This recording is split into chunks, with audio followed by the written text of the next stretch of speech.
All right. Welcome back to your favorite comedy finance channel. Don't forget to like, share, subscribe. Don't forget we're on MYC Network's Twitter account as well, pretty much updating anything that I find out. If you guys are wanting to stay up to date, I highly recommend, following us on Twitter or Facebook or Instagram, LinkedIn. I mean, we have a ton of different social platforms that you guys can follow us on. Don't forget, it's MYCNetWORK.CRYPTO. If you're looking for them, I put the links all right there for you guys inside the community section of the channel. We have a ton of data to go over with you today. There's been a lot of things happening. MYC community has been extremely busy working and building. We have some awesome news that's going to be coming up with us very soon. And I'm very proud of a lot of you guys, and I'm happy with where the market is going. I'm pretty optimistic. So just to give you, like a brief understanding of what we're going to talk about today, okay? Because there's a lot of topics, but we're going to touch base on a lot of different things, okay? So I want to touch base on SBF, Bitboy, Cathie Wood, Dragon Chain. I said Bitboy, right? Yeah, so there's that. I also want to talk about some of these media companies. I want to talk about Odd App. We're going to be talking about the USD and market reversal, and also the difference between solvent and insolvent, and what it's going to take to become solvent within a blink of an eye. Okay, so we're going to talk about that real deep here shortly. What else do we got? We also have Arcblock ABT has institutional investment for DID. I posted about it on Twitter. Also, Robert Mao is going to be talking about it on his Twitter as well. I want to talk about some sets and forgets. And I have to talk about Alex Jones. I want to talk about Kanye and Nick Fuentes. There's just a ton of things I want to go over with you guys today. So this is going to be a little bit of a longer stream, but it's going to be a good one, okay? So I'm going to just kind of give us a few more seconds here before we get started, and just share a few moments with you guys, because I'm happy with where the market is going. And I know it seems like things are not looking good, but I'm very bullish on what's going on. And, I'll be really honest with you guys, it takes a lot for me to become bearish, because typically the only reason why you see markets collapse is because you're already you're inside of a bubble, and you stayed inside that bubble for too long, But there's a new emerging market coming, and I'm going to go over that too. But I'm focusing on Web3 projects and what they need in order for me to care about that project, because I'm looking for business models that are sustainable, but I'm looking for real ownership. So I'm going to be talking about that today. Go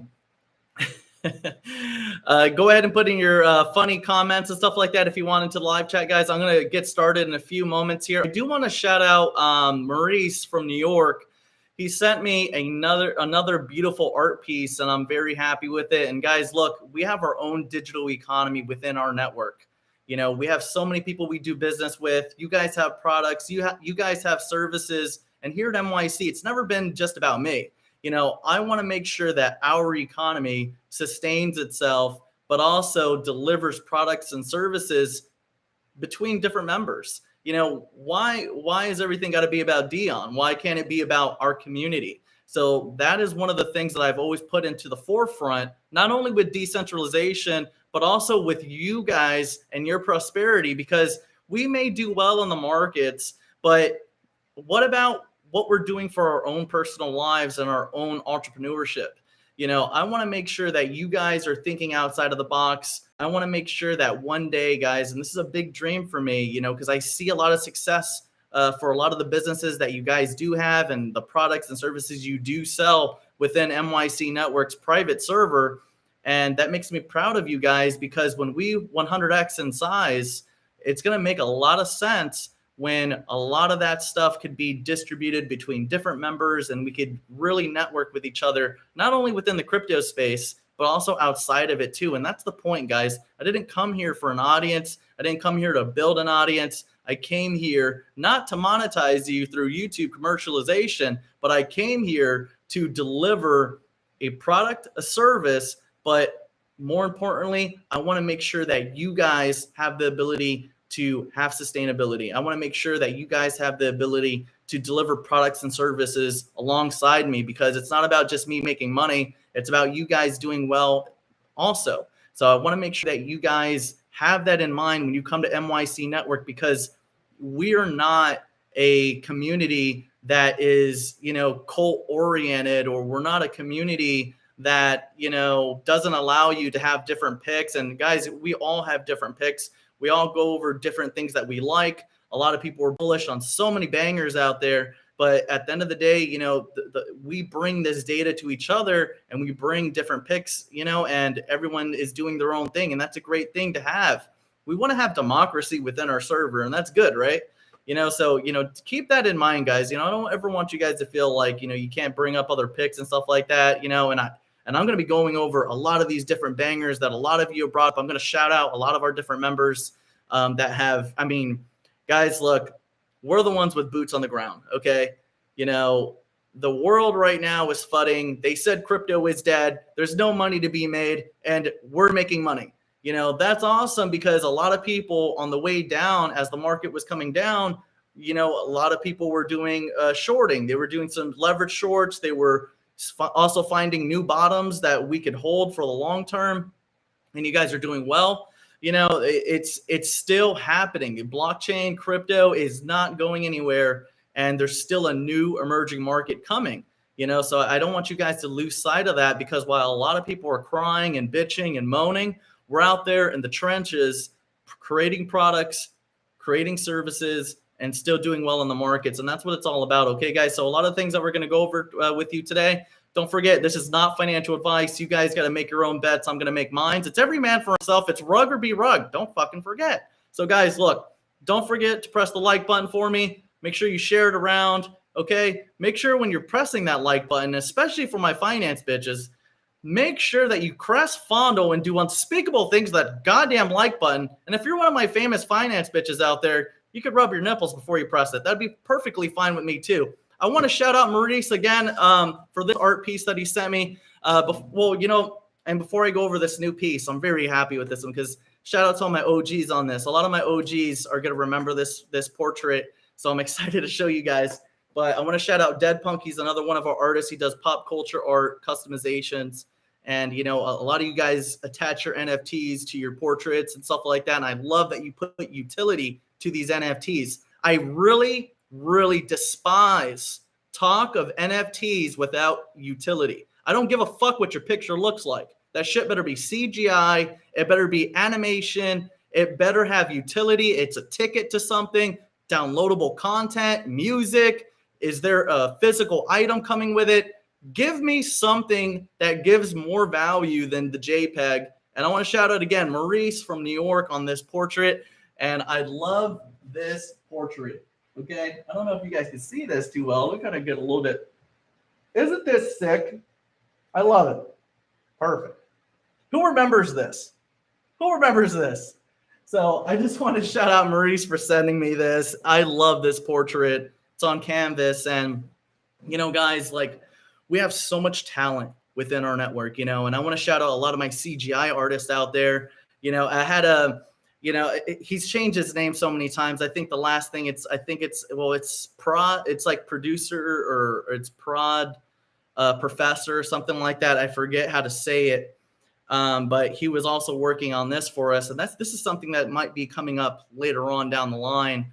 But do you guys recognize this person at all?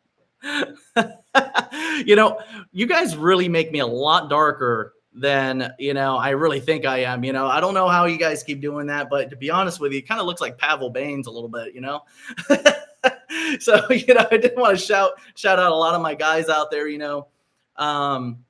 but let's kind of get into it. We have a lot to go over with you today.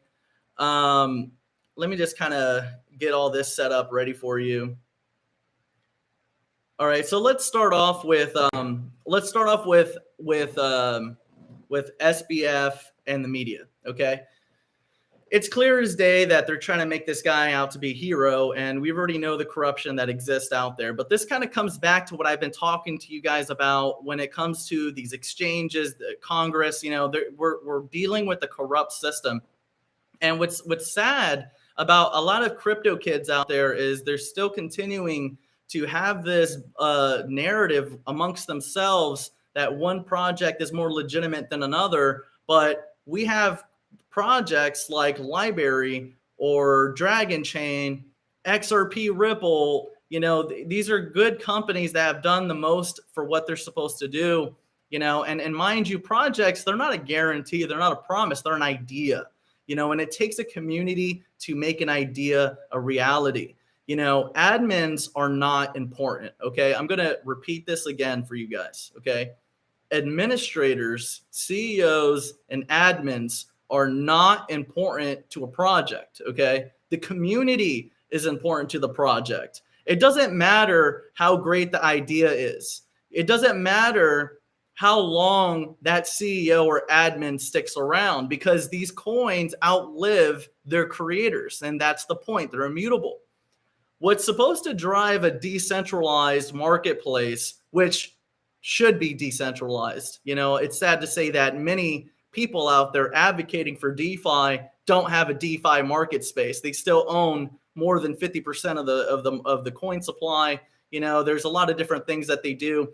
But at the end of the day, going back to DeFi, you want to have a decentralized marketplace, but you also want to have it to where, the community could drive that project forward. Because what happens when you die? What happens when you got to go do another venture? What happens if you get too big and you start creating more ecosystems, or you start doing more for the sector? People that are leaders within the sector are going to become bigger. So wherever they are right now may not seem like much, okay? Some are going to fail because of funding. Some people are going to fail because they don't have sustainable business models. It doesn't mean that they're trying to scam you. It just means that they didn't have a sustainable idea and it didn't work out. Businesses work the same way. Every startup on average typically is going to cost you anywhere between $80,000 to $150,000 in order to get it off the ground. Okay. Does that happen all at once? No, but it takes time and it takes a lot of money. And I think a lot of people don't realize how much work goes into trying to push a project forward. Okay. And when I say a project forward, I don't mean just listing everywhere. I don't mean finding more places to take your money. I mean real viable products, real viable services, and a real viable community that is adopting that currency and pushing it forward, and making sure as it's pushed forward that currency is a medium of exchange, paying for products or services. It's going to create a sustainable business model. And not everyone is going to make it. And that doesn't mean that they're bad people, but it does mean that that project did not work because of this or that, or whatever the case. However, if you have the right community pushing that project forward, it'll go a long way. Look at Dogcoin. Dogcoin was a meme coin with zero utility, and with enough community and enough confidence, now it is where it is today. And it wasn't shit a long time ago. It was a scam. It was all these bad things about whatever it could be. And now we have Elon Musk playing with it. Who would have thought, right? So again, it's always good to have a community there. And it doesn't matter what anybody says, guys, whether they like you or dislike you or whatever the case. It's about you and your community and what your community decides to do with that project. Okay. So, a shout out to a lot of you guys in the dirt out there. You guys are boots on the ground doing great things, and I'm excited for the sector to grow. But going back to, SBF again, the whole thing is clearly bullshit is going on where they're going to make this kid look like he's a hero or he's innocent. Maybe they might toss him in jail. Who knows? I seriously doubt it. He's appearing everywhere. It was a complete circus. They were applauding him. They were laughing with him during the last interview, and of course the media crypto companies are so corrupt. They're so, to be honest, I like to say whores are going to remain whores, because that's what they are. They're attention whores. They're going to feed off of the sensationalism and keep driving bearish news. But at the end of the day, there's a lot of things that are contradicting the bearish news. We've gone through a lot of different crashes. And just before the SBF and FTX bullshit happened, a lot of people were saying just one more dip. Okay, well, now you got just one more dip. And we went to about 15.8 and now we're at 17 and change. However, things are becoming different, because What a lot of people are not understanding is the power of the dollar and how the dollar could create solvency and insolvency. Okay. Because when the dollar was purchasing more, it made a lot of these assets illiquid. Okay. Now, a lot of people took profits and things of that nature, but one way that we can actually see this market reverse, regardless of narrative, is the dollar crashing. And that's what I see happening. We went all the way up to about $1.14, $1.15 on the DXY. And the support line has always been roughly 105. Now, in the past 60 days, we've seen the dollar go from 114 or 115 now down to 104.72. Okay. If we continue to drain, which I believe we will, and because keep in mind, when the US dollar is the baseline in which all assets are measured, okay, that means that everything has a baseline for that US dollar. It's the reserve currency. So because it's the baseline in which all these other assets are measured on, whether it be other currency systems in other countries, or whether it be, stocks or cryptocurrency or whatever the case, they're going to fluctuate based on that US dollar. The US dollar is a basket of currencies. And because it's a basket of currencies, when it's going up and going down, it's going to be harming other countries' currencies. Okay. So stay with me here. When the dollar is volatile and it's going up and down, it's creating illiquid markets and liquid markets as it's moving up and down. And this is the reason why the IMF likes to say that we need a fair playing ground, not a teeter-totter type of situation where when the US is going up, Japan is going down. We need a level playing field. And this is really just another monetary expression of a one world government or one world currency. I don't know exactly where we're going to go with this. I don't think we're going to have a one world currency. We might have different reserve currencies between different regions of the world. And the only reason why I say this is because a lot of these kingdoms or these countries are starting to nationalize. Back in the day, I used to tell you guys all the time that based on what I'm seeing, and this was back when Trump was being elected, I was like, guys, if you take a look at geopolitics, the world is nationalizing because it's getting ready to go to war. The first hint that we were nationalizing was around the same time I first started MYC, and Trump was actually taking, the government was taking a 1% take out of 3M and Kodak and a lot of these other companies. And as soon as I saw that, I was like, we're nationalizing. So we're preparing for war. So clearly, the next thing that happens is they start cutting supply lines between different countries because now you're starting to separate the globalism because we're preparing for war. So again, during war times, what else happens? Currencies go down. And that's what we're seeing happen right now. So geopolitically, I see a lot that could crash this dollar. But let's go to the Fed real quick. Okay. Let's go to the Fed. And this is all going to tie together. Okay. The reason why I'm bringing all this shit up, okay, is because we saw all these crashes, whether it be Luna or SBF or whatever the case, okay? And a lot of the assets, a lot of these exchanges became insolvent because there was not enough liquidity. The dollar was going up high. It was over $1.10, $1.14, okay? And then there's a lot of people withdrawing money. There's a lot of things going on, okay? So all this is happening. Think of what's going on with the Fed right now. We have been raising interest rates at accelerated rates, and now it seems like we're going to soften, and he's talking about maybe a 0.50 BPS. The next Fed meeting is December 13th through the 14th, as I recall. So they're going to determine what the rate will be, and maybe they might do 50 BPS. Maybe they might go less than that. Maybe you might see a reversal. I don't know.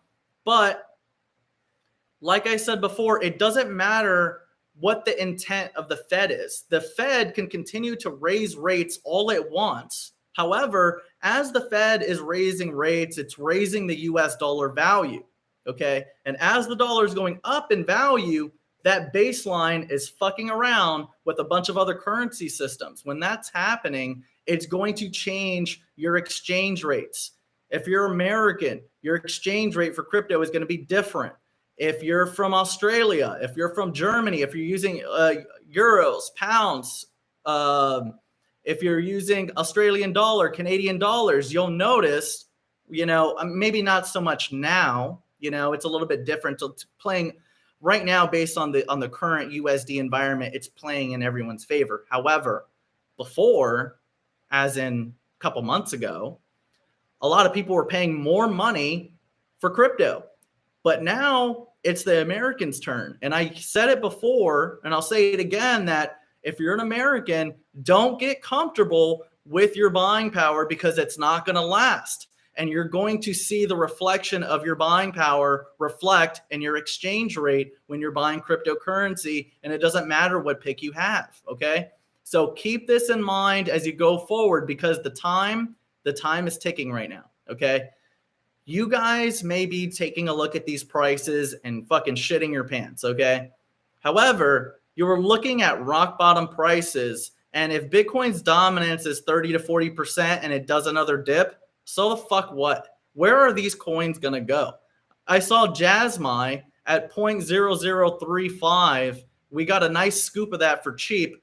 Hundreds of thousands of tokens for very little capital. This is the time to take advantage of not only bottoms, but also high buying power as an American, or if you're in these other countries that have a higher buying power, take advantage now. Because when the world goes into war, you're going to have a currency crisis. And a currency crisis is what's happening right now, okay?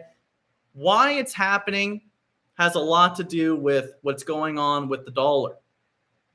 As the Fed raises interest rates, this makes it bullish territory for the USD as it was going up, okay? It was going to about 115, and while everybody was saying to go into bonds, they were rushing them into this bull trap, and now they're dumping.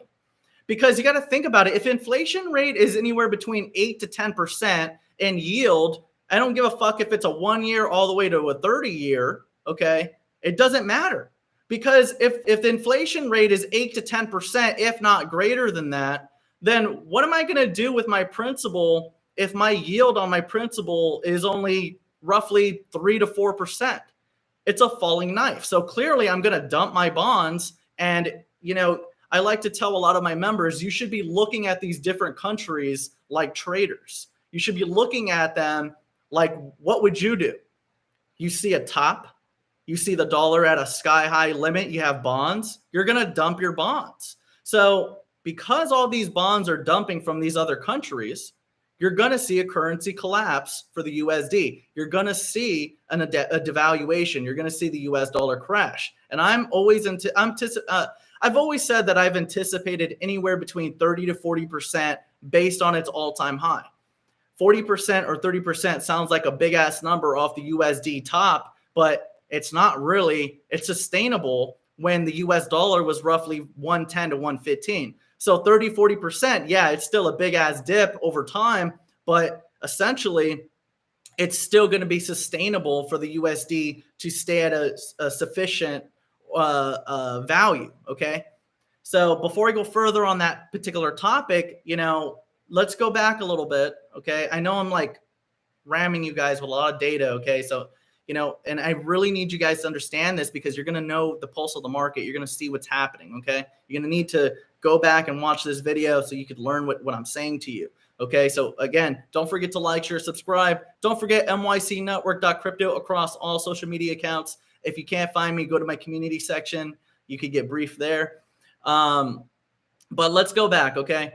So as the dollar is going up in value, because keep in mind, the dollar is debt, bonds are debt, it's currency is debt. Okay.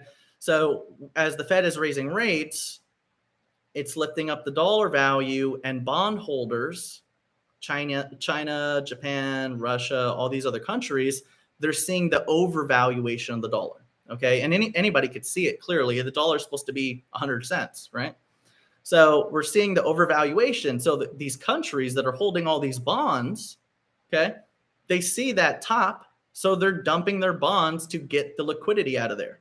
And the reason why they're doing this is not because they're malice against the dollar or malice against, the US or whatever the case. They're doing it because they have no choice. Don't forget that the dollar is the baseline in which all assets are measured. It's a basket of currency. So you have your dollar, you have your euro, your pound, your yuan, your yen, you know, whatever it may be. And it's typically a little bit lower, the other ones I mentioned, okay? But as the dollar is going up in value, it's hurting these other currency systems. So when it's hurting these currency systems and their currencies are hurting against the strength of the dollar, those central banks, they have to dump their bonds. So when they dump their bonds, that's how they get the liquidity needed to prop up their own currency. You see what's happening now? So the Fed could do whatever the fuck it wants. It could sit there and say, we're going to keep raising rates, and then that strengthens the dollar, but it's a teeter-totter. Keep in mind, these other countries are hurting. So as it's going up, they have to dump these bonds in order to keep up with the dollar so they could prop up their currencies. So they got to dump their bonds. When too much dumping of a bond market happens, you have a bond market crisis, okay? And a bond market crisis is lack of confidence in that fiat system. So when enough bondholders dump USD bonds, you're going to have a bond market crisis, which turns into a currency crisis. And at that point, you're going to see a 20 to 40% dip in the USD. And I know a lot of people are sitting there pretending, or, you know, maybe they're just ignorant. They think that the Fed is just going to have a meeting and that's going to determine somehow, some way that they're going to pivot. That's incorrect. They are never going to consciously pivot, ever. Okay. The Federal Reserve is the lender of last resort. Okay. The lender of last resort. So because it's the lender of last resort, it needs to be an emergency. Okay.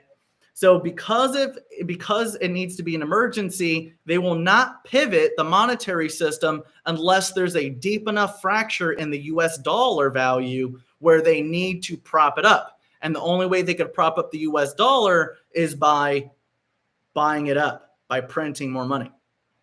So you're watching before you guys, and I've said this so many times because the narrative all year was China.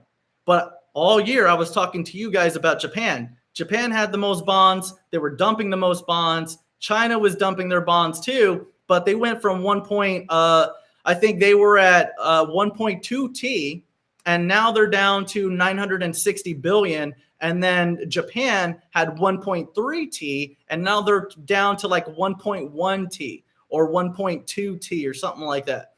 They have tremendous amounts of US dollar bonds, and the biggest holder of US dollar debt, they have the most affordability to dump bonds and still have a good bag. So think like a trader, guys.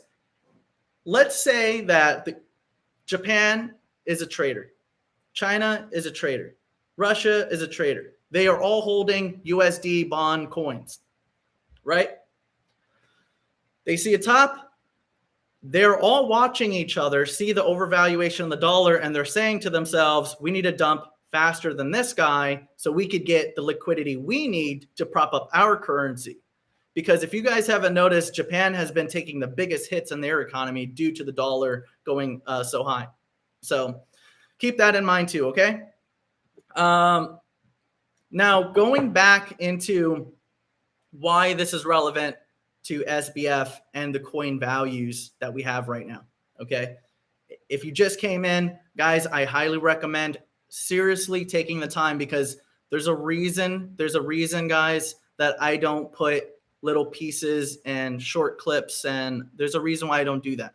And the reason why is because the education that I provide and the data that I provide, you need to fucking work for. The data that I provide, you need to have the attention span, because I'm not going to feed you for fucking nothing, okay? You need to do your own research, and you need to listen to what I'm saying to you, not because it's 3 minutes long, not because it's 8 minutes long. I'm not here to appease you. I'm here to educate you. So take the time, if you just came in, to go back and rewatch this video so that we can understand the pulse of the market and what's actually going on, okay? A lot of people, you know, see me because I have a comedy finance channel. You know, we like to have a good time here, but my background is M&A. I've had a lot of experience within the financial world. I've learned a lot of great things. I'm not saying I know everything, but you know, I want you guys to remember past the jokes to understand who you're talking to and why my forecast have been so goddamn accurate. Okay. So don't fucking forget where you heard it first. So don't ever forget. So going to the point of why this matters to SBF. And when I say SBF, I'm really just talking about all the insolvent exchanges and all the insolvent wallets and all this bullshit going on, okay?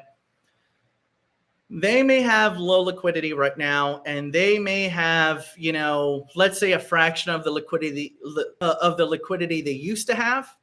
And some people have taken profits or whatever the case. But at the same time, at the time all of this was going on, the dollar was roughly $1.14, okay, or $1.15. It was high dollars.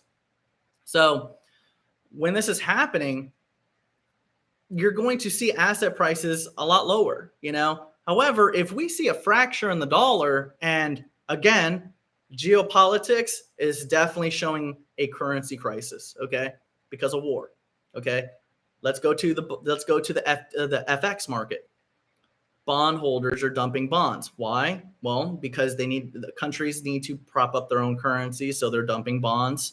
And then also it's a dollar top, so they're clearly doing that. Oh, wait, you know, there's another reason. Because inflation is fucking 8-10% plus, and yield is fucking 3 to 4%. Okay, so there's that.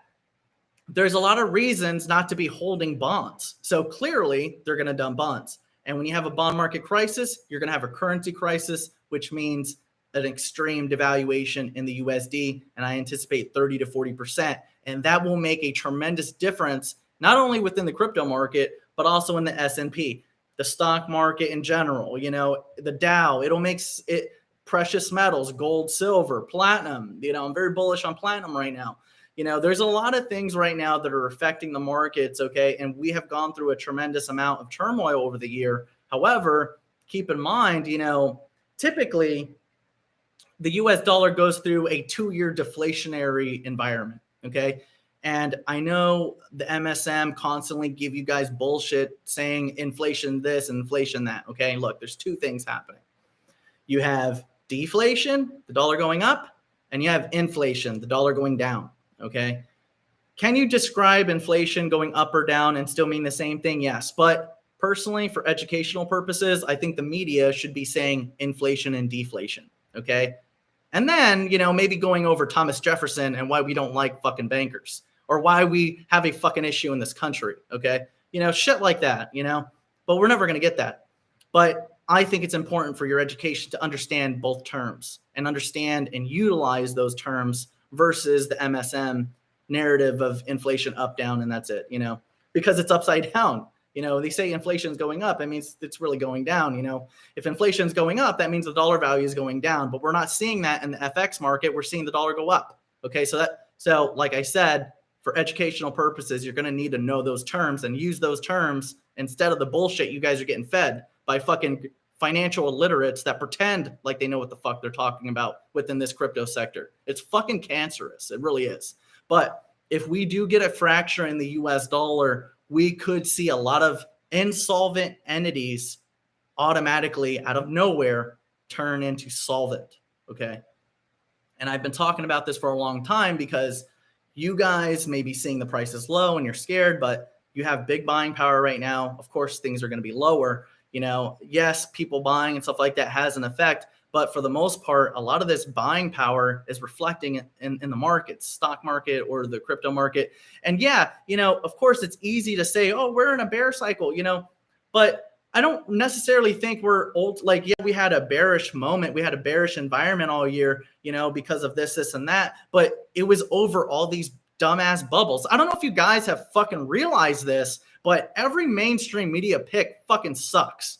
How many times are you guys going to watch mainstream picks from fucking, first of all, influencers and a bunch of other bullshitters out there, you know, with fake ass bots, fake ass communities, fake ass followers, fake ass tweets, fake ass engagements, fake ass subscribers, fake ass views, fake ass everything. And then you wonder why you're in a bubble.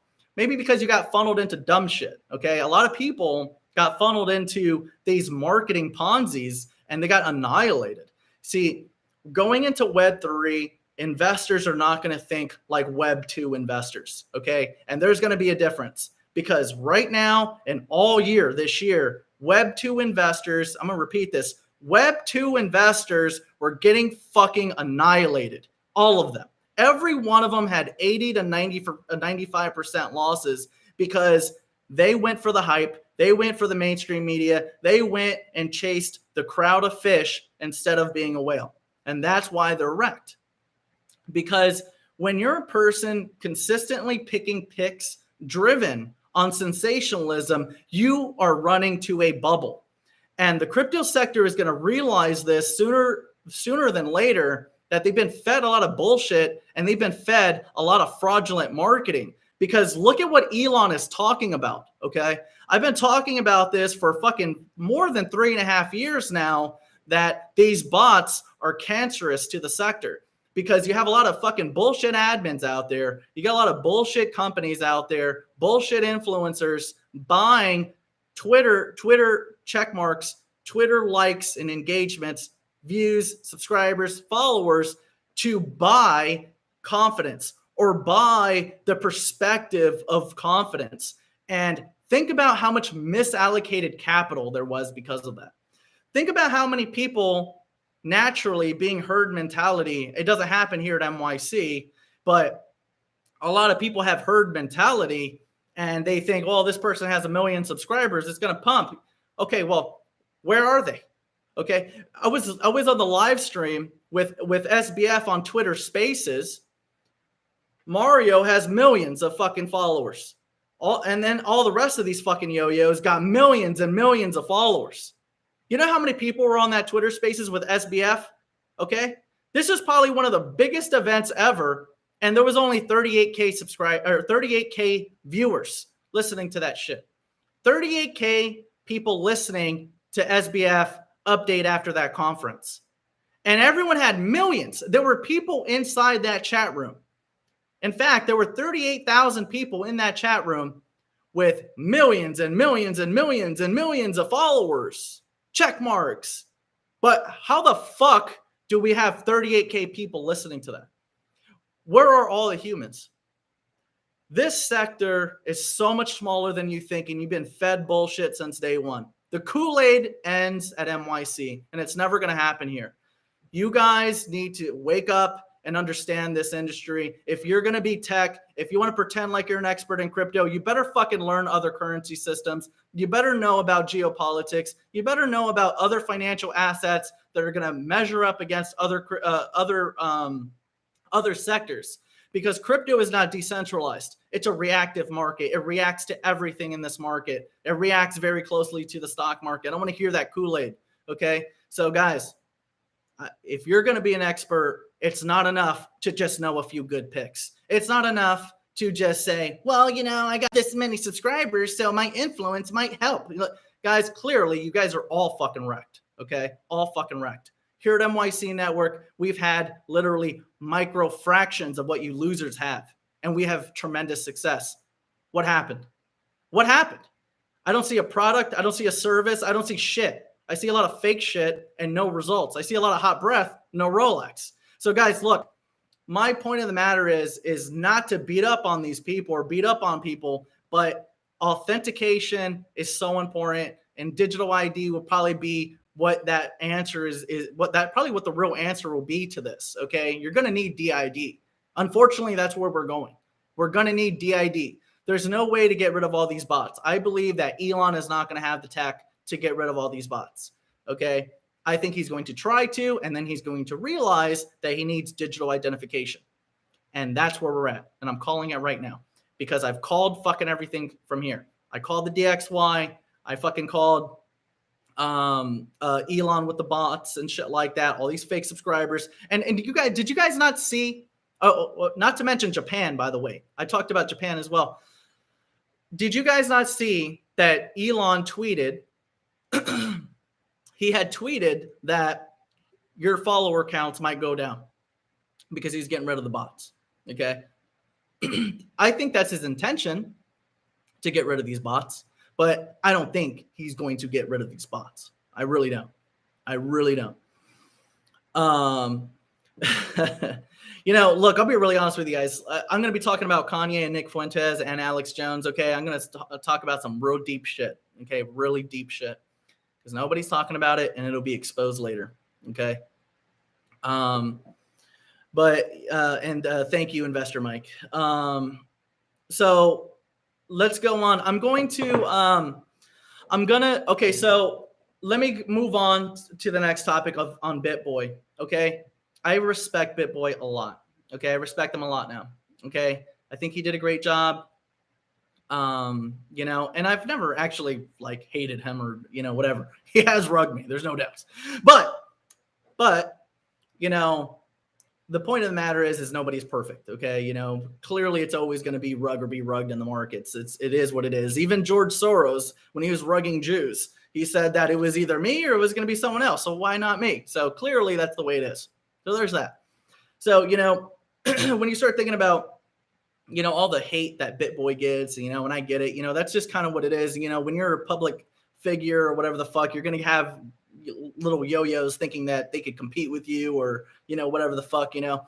But I want to give him credit for the work he did because he did do a good job, and the fucking guy flew to Bahamas. I thought it was cool, you know, whatever. You know, I think he's spinning his wheels for clout, you know, in a way, you know, but I think he has good intentions on the whole thing. You know, I think he fucked up and he's trying to, you know, do the right thing or whatever. And I get that, you know, but, you know, I had messaged him and we were messaging back and forth because, you know, I'm going to try to get him an interview with Cathie Wood.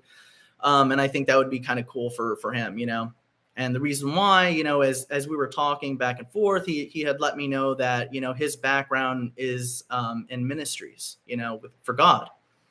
And I thought that was awesome to learn about him, you know, to know a little bit more about him, you know. And to be honest with you guys, you know, I'm always going to stand next to my brothers in Christ. I'm always going to do that, you know. There's so many people out there that are never going to be perfect, and myself included, you know, and I get that, you know, whatever. But, you know, I want to just say that even the apostle had thorns, okay? He had thorns, and that did not disqualify him from being an apostle, okay? He was still a disciple. So fuck off, you know, it is what it is, you know? So I do want to support him, you know. I think that's awesome, you know, and you know, Cathie Wood's a devout Christian. I've had awesome conversations with her too, and I think it would be a nice combo. So I'm going to try to set that up. We'll see if I mean, you know, no promises on it. You know, I got the message across directly to her, you know, but we'll see what happens with that. I reached out to Dragon Chain Architect, you know, Joe. He said that he wants to interview with MYC. However, you know, there's a lot of shit going on right now with the SEC and then with this whole fiasco going on. So I'm not sure if maybe he just feels more comfortable on his platform versus mine. We'll see how that all, you know, turns out. So there's that. I am excited about Dragon Chain because if you guys didn't notice, Elon Musk did post about Library Coin. And if they're posting about Library Coin, they're going to talk about Ripple eventually, which means they're going to talk about Dragon Chain. You know, and eventually they're going to start talking about more American companies, you know. I think, you know, a lot of what's happening might lead to an executive order by Biden in order to implement regulations, and it'll be a blink of an eye moment, you know. I feel like that's what will possibly happen.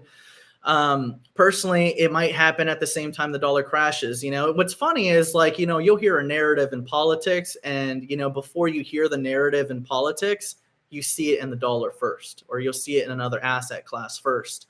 And that's kind of why I like to tell you guys, you know, stop listening to everything you hear on the internet from random ass fucking yo-yos on the internet. You know, just watch these asset classes and just kind of see the way they're reacting and things of that nature, because they might tell you about what's happening. You know, the dollar falling underneath the support line of 105 is telling me what this Fed meeting might be like. If the fact that it's going down like that, I mean, you never know what Jerome might say. I mean, we know we're going to get a moderate paced interest rate hike, supposedly, but you just never know if it might do all that. You know, typically I get through the questions later, but I did happen to see Walder's comment on Tether. I think this is a good convo. I'll go through all your comments in a little bit, guys. This is going to be a little bit longer stream. So, and keep in mind, guys, like, you know, we started on YouTube, you know what I mean? And then we shifted to Discord, and now within a week, we're probably going to be shifting into our own app, Odd app. Okay. So continuously we're going to keep evolving and things of that nature, and I still want to do videos. I still want to talk to you guys, stuff like that, have a more personable approach with you. But we're building, we're really building, that's my goal. I want to build our network up and keep doing what we're doing. I think we're successful, and I'm happy to see all the things that we're going to do. There's events that are going to be planned. So I'm happy about that, so as much as I want to make videos every single day, that's just not part of it, what I do anymore. I back in the day when it was just YouTube, it was just YouTube, and then it's turned into YouTube and Discord, and then it turned into just Discord and YouTube every once in a while. And now it's more server and, videos here and there. And then when we have Odd app, I'm probably going to do something different for that too. We might have public videos, and then we might have private videos attached to Odd app. Odd app is going to be available for both Android and iOS. And again, guys, don't forget to like, share, subscribe. Please press the like button. And make sure you share it around, stuff like that. This is the only place you're going to get conversation like this. There's nobody that talks fluently like me. There's nobody that talks this type of shit, of course you're going to have your heroes out there like Peter Shaft and fucking Robert Teriyaki, but for the most part, you're not going to hear real shit like me. You're just not. Peter's never going to talk about the dollar like the way he talks about the dollar. You're not going to hear Robert Teriyaki talk about, like, they all got their own little things or whatever. But I stay universal, and the reason why I stay universal is because it keeps me decentralized from just trying to orbit myself around one class and then pitching one class. I pitch multiple classes. So it's going to be a little bit different. So I want to have it to where it's like, we have some public videos, and then, through Odd app, we'll have, private videos, something like that. It'd be kind of cool to have it that way, but it'll be Android and Apple iOS. Android is live already, but I still have to do a final walkthrough with the engineer. I might be adding a new feature for Apple. The only reason why we have to wait, trust me, guys, I want to be in there like now, you know what I mean? But I want to make sure we do this right. I want to make sure everything is perfect for you guys. We worked on this for a year, and I know we're right there. It's done already, but Apple, they want me to add a feature to it that's like has to do with woke. They want like a blocking feature. Like, it's fucking stupid. There's no reason for it. Not at MYC. So, I have a conference call with them next week, and, I should, hopefully they submit to my appeal. If they don't, that's fine. I'll add the fucking feature, and then, I have to revamp Android, and then both of them will deploy at the same time. However, let's say, Apple appeals to my, or submits to my appeal, then we don't have to do anything, and it'll just deploy right on Apple, and so everything's done already. It's going to get done, but we're so close to it. I'm just like, guys, just hold on, because I don't know if I'm going to have to revamp the app one more time. So just bear with me while I get that stuff settled out. But let me go back to Tether. So Tether, I know Bitboy and a lot of these other guys, they say that there's nothing backing Tether and, whatever.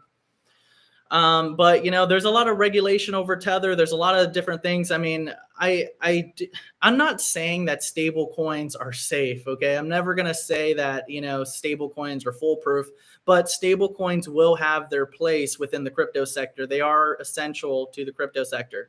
So there will be multiple stable coins. Okay. XRP just came out with one called I think Stably.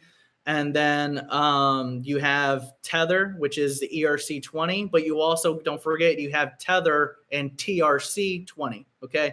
A lot of people don't realize, Justin Sun has TRC20 Tether, and that has more liquidity backing than ERC20 Tether, which is for ETH. So, a lot of people, I really don't think they give Justin Sun enough credit. He did, guys, look, Justin Sun used to work at Ripple. He created their payment protocol system, okay? Don't forget that. He's a multi-billionaire. He's a serious player, and he's one of the best traders I have ever fucking seen on the field out there. Okay. So a lot of people want to, instantly not think of Tron, but it's a top 20 coin, and it has the most multipliers to be had in any layer one right now. So it's a good opportunity for growth and for building.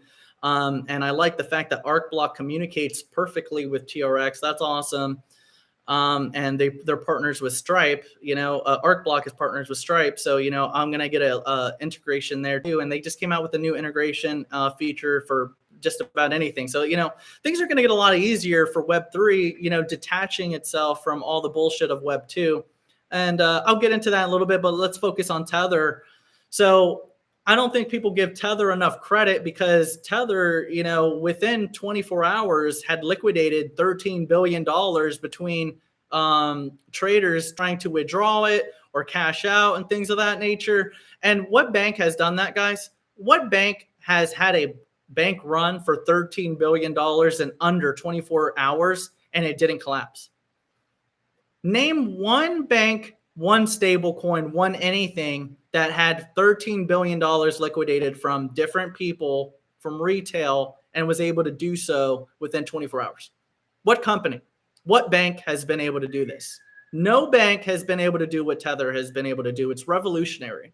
So guys, look, I understand that there's a bunch of different people out there that, say shit about Tether, or, a bunch of weird tax guys that think they know crypto now. I know there's a lot of random ass people that think they know about crypto now, but I want you guys to understand that Tether is actually very impressive of a stable coin.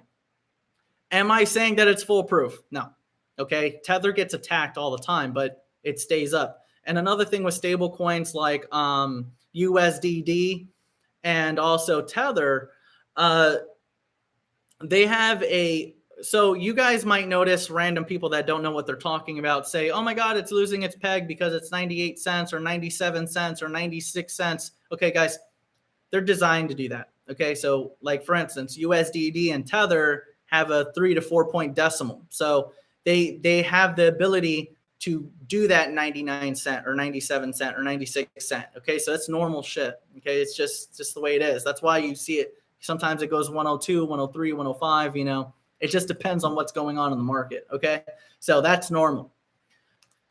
I'm not sitting here saying that they're safe or that they're foolproof or whatever the case. You guys utilize the systems the way you guys feel most comfortable. For me personally, to be perfectly honest, I don't like I don't like using stable coins at all. Like, whenever I'm shifting my portfolio or doing anything, I make sure that I'm in a bottom, or if I know I'm going to be there for 2 years, I want to make sure that I'm inside of a bottom.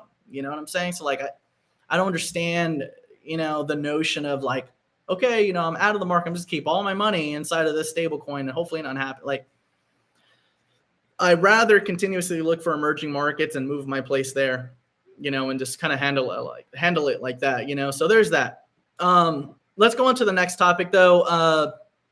And again, don't forget to like, share, subscribe. We're gonna keep this going, guys. I'm not gonna do another video for probably a week or whatever. The next video is we're gonna start a marketing campaign for Odd App, and then so forth. And then we're gonna be doing a lot of shit just on Odd App. So it's gonna be great. But let's keep going. So we already went past that. Okay, so let's talk about Sologenic. So Sologenic, I'm very excited about. Investor Mike says clean bongs and wet thongs all 2023. Don't fucking forget, no condoms. That's right. Absolutely, sir. Win Dion for president. You never know. Maybe 2024. But let's go. Let's talk about Sologenic. Okay, so Larry Fink recently talked about the next level or the next phase in crypto industry, and two topics are coming up: Web3 and the tokenization of ETFs and stocks. Who does that sound like? So, and another thing too, guys, look, I'm always going to have a bias, but look, when I see red and green next to each other, the hashtags, okay, it just instantly reminds me, and I understand that everybody here that, is a pleb, or B, a Riddler, or C, whatever you guys want to pretend you guys are. But the point of the matter is you guys may see another coin to invest in, but not me. I see capital that got split in half. That's what I see. Every time I see both of them next to each other, I see capital that got split in half, and it's always going to piss me off because all that capital should have been in just one coin, and we would have been who knows how far up. And another thing too, a lot of people pretend like they know the story about Sologenic last cycle, and it's so fucking stupid because it's like half the okay, so Solo has 400 million coin cap. They're tokenizing ETFs. Bullish as shit. I love the company, I love the project, love everything about it. It's a 400 million M coin cap, deflationary, has a burn rate.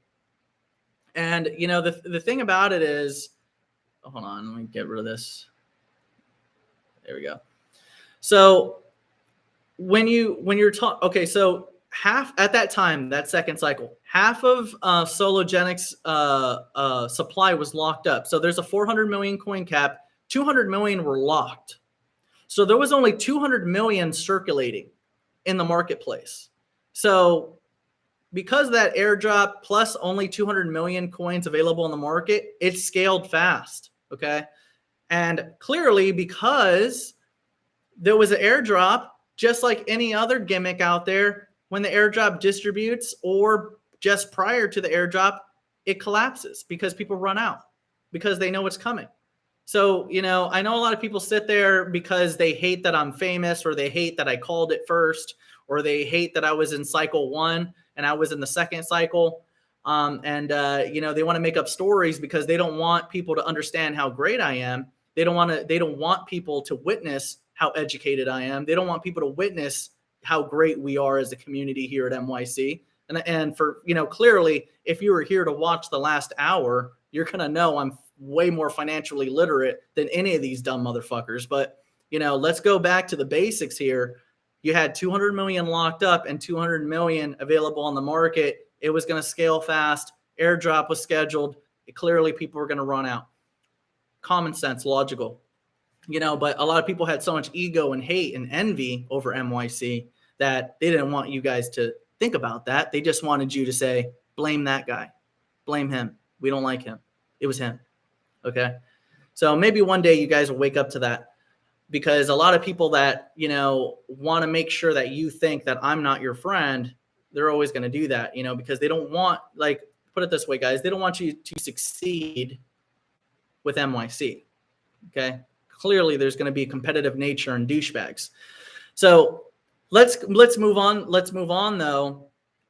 Sologenic is going to have a way better scale rate this time around, in my perspective, because it's decentralized and all tokens are in circulation. Okay. And that's a good thing. It's a more fair playing ground and a more sustainable marketplace. So clearly it's going to have a better rate of growth. And a lot of people sit there and they say, oh, well, Dion, it went from 40 to went to 20 now, and it was 30 cents. Like, guys, how many fucking times you guys buy XRP after 90% dip? Or you guys just saw XRP go from 60 to 20 cents or 35 cents or what, like, and you rebuy it because you know it's a good company, you know it's a good project.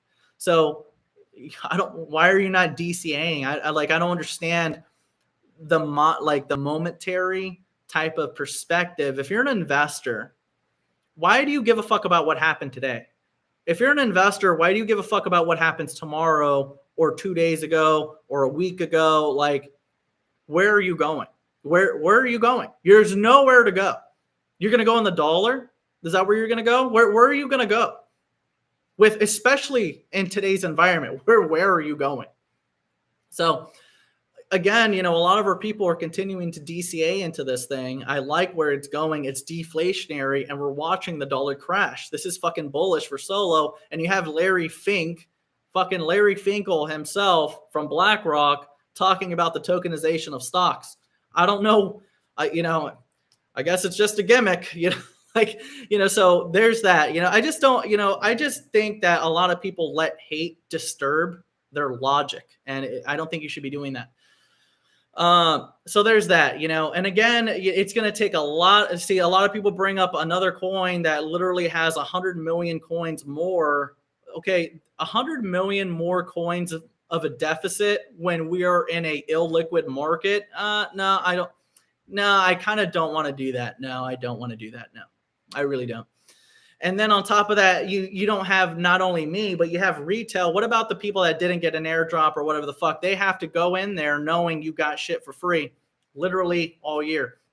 So you have so many things working against this that I don't like. And of course, people that got it for free, they're going to love telling people to go buy it, you know, and that's just silly to me. So I'm not going to do that, you know. And again, look, it's still a 500 million coin cap, good for them, whatever, you know, but personally, I don't buy the bullshit and I don't buy the NFT.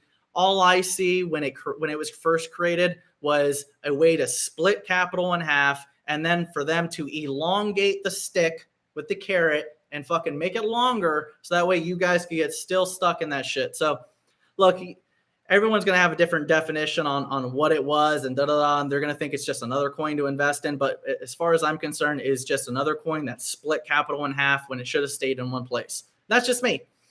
And, you know, look, we got members that fucking love core. Okay, we got a bunch of members that love core and stuff like that, you know. But look, personally, I don't like it, you know. And just keep in mind too, guys. Look, there's a ton of coins that I don't hold, that I still talk about, that I even promote, and I love the coin. I like the company, but I can't afford it. I can't afford to have 20, 30 big cool companies. Like, guys, I could literally name off 50 badass banger companies out there, but does that mean I could afford to have them all? No, I'm not going to do that to myself. I'm going to stick to my favorite 3 picks or my favorite 4 picks or whatever and DCA and just do that. You know, I used to be a guy that had like fucking 15, 20 picks, but that's not me no more, you know. But because we have such a big ass community, like, of course, I'm going to talk about a bunch of awesome picks out there, you know. And look, I'll give core this, at least Bob Ross and whoever, you know, is there, you know.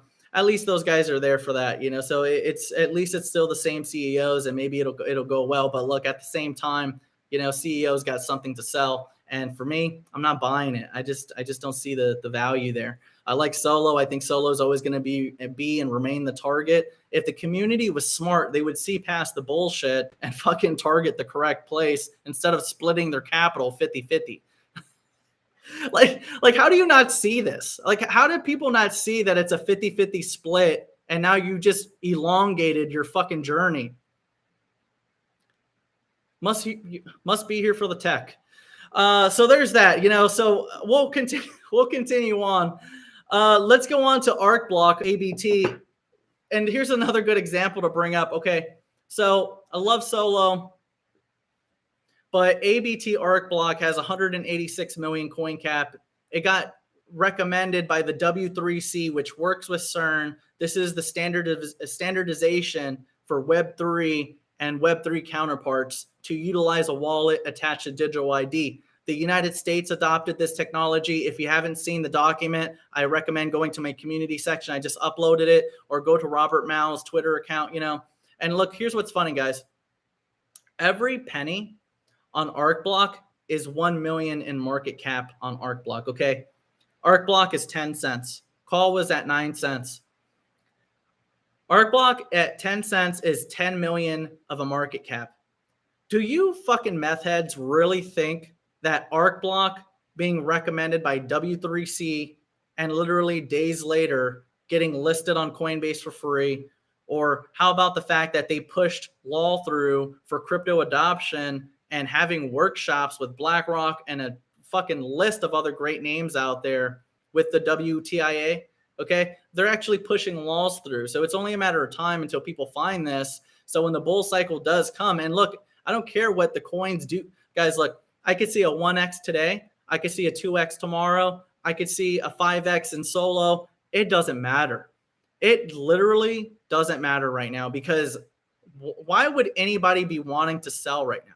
We're not even bulls. We're literally at the beginning of a brand new market. This is when you're supposed to buy shit and hold it long into the bull cycle. We have the bottoms of a brand new marketplace. Why would you go and be like, oh, I'm going to just short here and short there? Like, I'm DCAing, I'm stacking, and I'll wait. I'll wait for the bottoms that retail is going to catch in 2 years, and I'll be a very happy man. That's what I'm going to do. You know, so I don't get the perspective of people, you know, trying to think about profits as if it's going to happen in a week. Even if you got a 1x, who cares if you got a 1x? Who is here for that shit? Who is here for 5, 10x? So, you know, I guess it's between investors and gamblers and long-term traders and short-term traders. We got all of them, you know, but for me, you know, I see the opportunity here, and I saw what happened last year and how great we did. And the reason why we did so great and so tremendously with our multipliers is because we were collecting during this time. The times that we were going through today in this bear cycle is no different than when we all first met. When we all first met, it was in a bear cycle. And we knew we were supposed to collect in DCA until the time came, and we made tremendous profits. And that's the point. So, you know, I don't understand why people are so obsessed with whether or not solo is 40 cents, 50 cents, 30 cents, 25 cents, and like making it seem like it's a race between some other coin. Like, who cares? Who cares what's happening right now? Who cares what happened today or tomorrow? You know, unless you're desperate and you need money and you're swimming in the market naked right now, then okay, well, clearly you're going to be in a rush. But a lot of us aren't. A lot of us fucking ran out the back door when we were supposed to. And a lot of us have been working or DCAing as this market is clearly a bottom.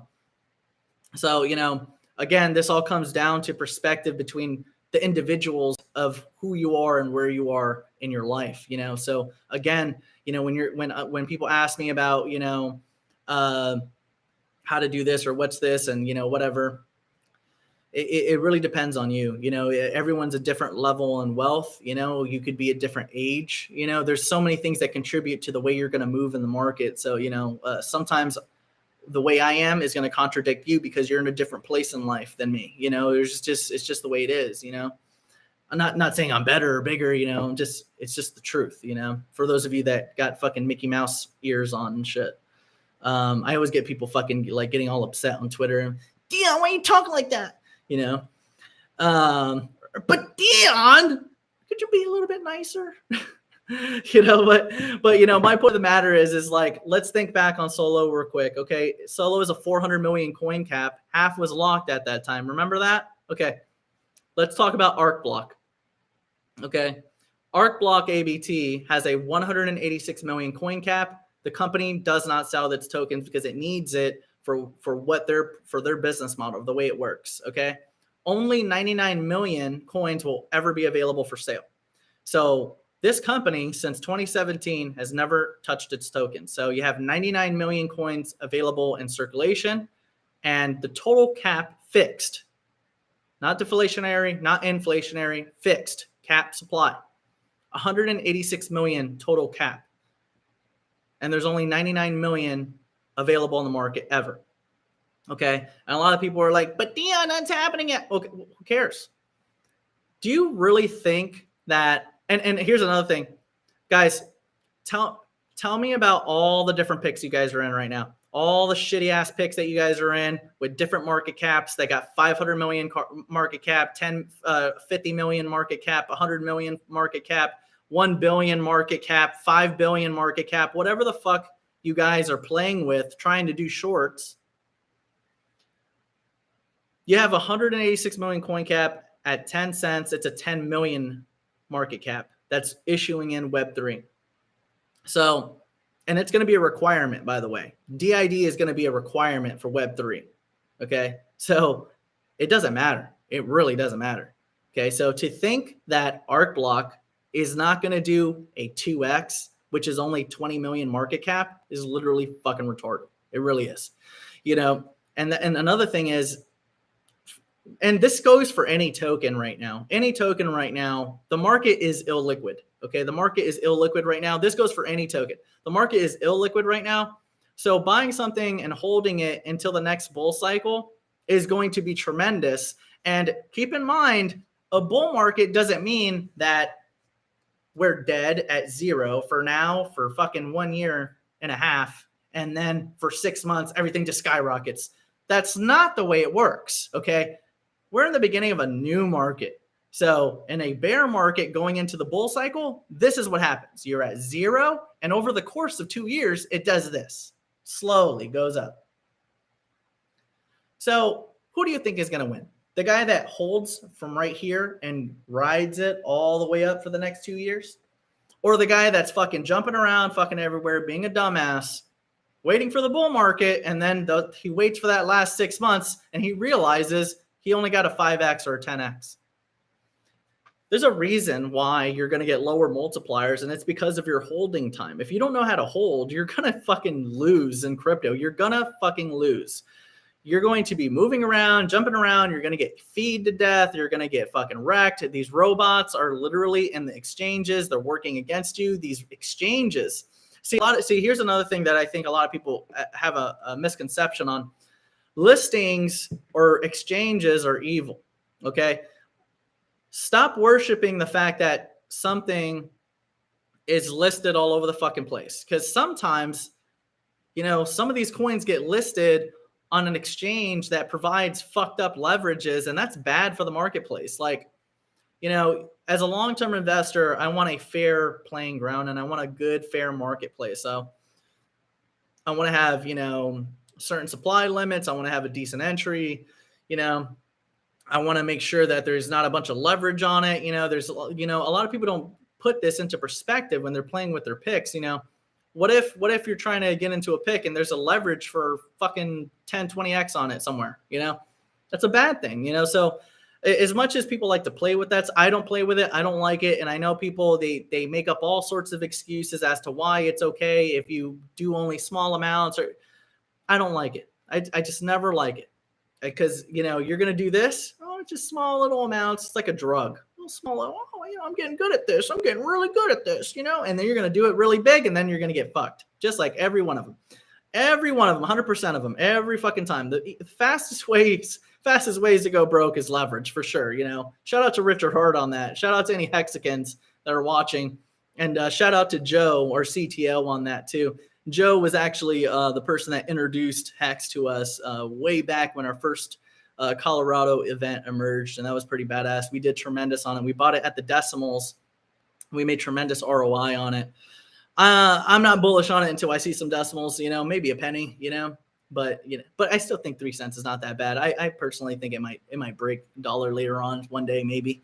We'll see what happens. So I'm not buying it, but you know, I do like the community. I like the fact that it's a community, you know, because it doesn't because here's the thing, it doesn't matter the type of coin it is or what it is or the topic. It doesn't matter. Literally doesn't. Guys, if dog coin could get adopted, and it doesn't fucking matter. It's about the community. That's what it's about. It's about the community. Okay.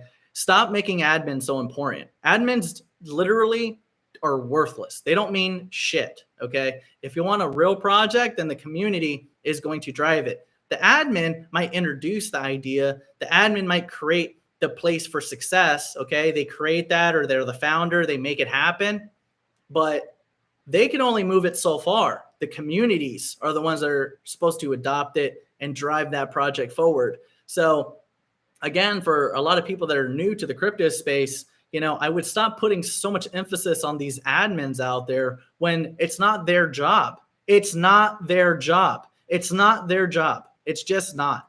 The marketing is not their job either. Okay. That is the community's job. It is everyone's job. If you believe in that project so fucking much, then what are you going to do? You're going to go talk about it. That's what people do. So guys, think about it. Where do you think all these dog coin memes came from? Where do you think all these things came from? It came from the community. So, you know, keep that in mind as you evolve in this sector. Okay. But let's keep going on to the next topic. But I do think that you guys should pay attention to Arcblock. There is a lot of weird, strange connections to Elon on this. I hate even bringing up Elon with Arcblock because it's so outlandish and so unbelievable. But unfortunately, if you do your research, you'll see that there's so many ties to this. You know, Ding Lee, his friend and personal investor that invested in Arcblock, bought Elon's house back in the day. And then also Robert Mao and one of his friends, they work on Starlink together. They've worked on the project a long time ago called Elon City.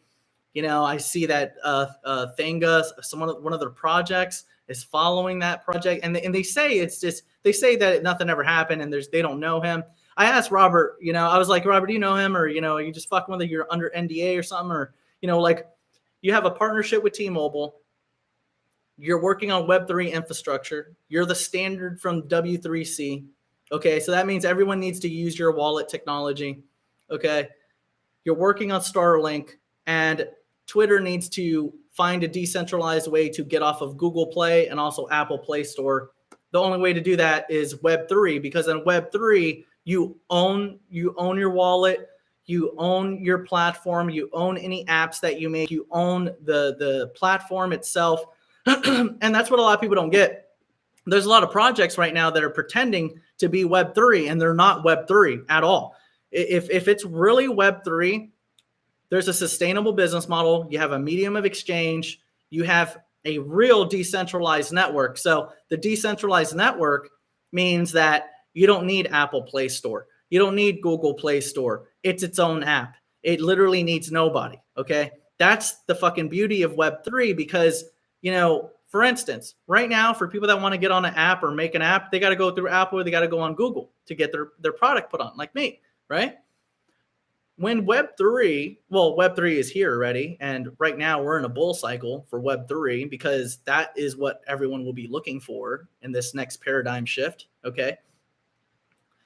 You know, the main feature is you own the app. So basically you would own your own app store, you would own your own apps, and nobody can censor you, okay? So you have your own domains, and then you'll have like a town square type of area. So you're going to have, everybody will, put it this way, everyone will have their own home base, like a MySpace, like their own little MySpace page, you know, or entity. They own everything about it. And then there's going to be a kind of more of a town hall or a town square type of area where you're exposed to everyone's content, but then you'll have a separation for just your content. So it's a decentralized matter. So you won't need app stores. You're going to be the app store. You're going to be the owner of the app store. You're going to be the owner of all your own stuff, everything that you have, you know, and you'll be able to build on your own things. You're not going to need Apple. You're not going to need Android. So that's the benefit of Web3. And I don't think a lot of people see that. They look at these websites and they think, oh, well, it's a legitimate company, maybe, you know, because it's listed here or whatever. But just because the company is advertising Web3 does not mean it's Web3, okay? Arcblock, the website that it's on, the website for Arcblock, that's Web3. That's Web3.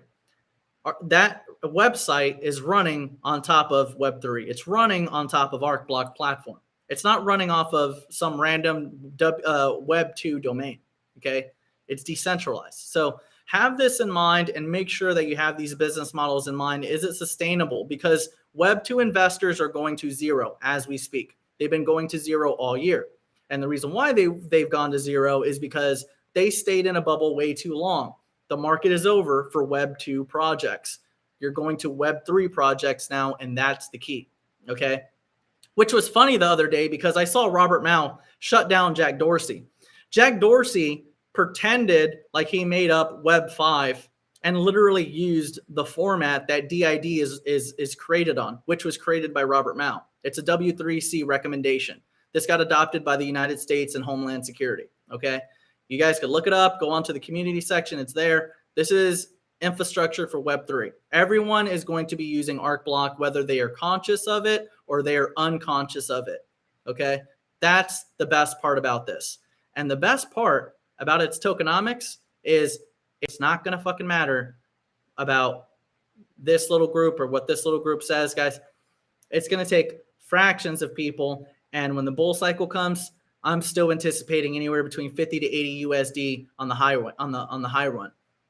That's me. I think by the time we even get to the bull cycle, we're going to be at $3, $4, something like that. You know, because you got to think about it. How many coins right now, guys?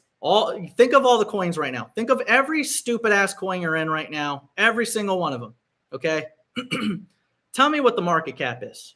Okay. In your heads, you know, you don't have to clearly, you can't tell me, but think about the market cap in your head. Do you really think that that's a decent place to grow? There's people right now looking for growth in a 1 billion market cap or a 500 billion or a 500 million market cap or whatever the fuck, you know.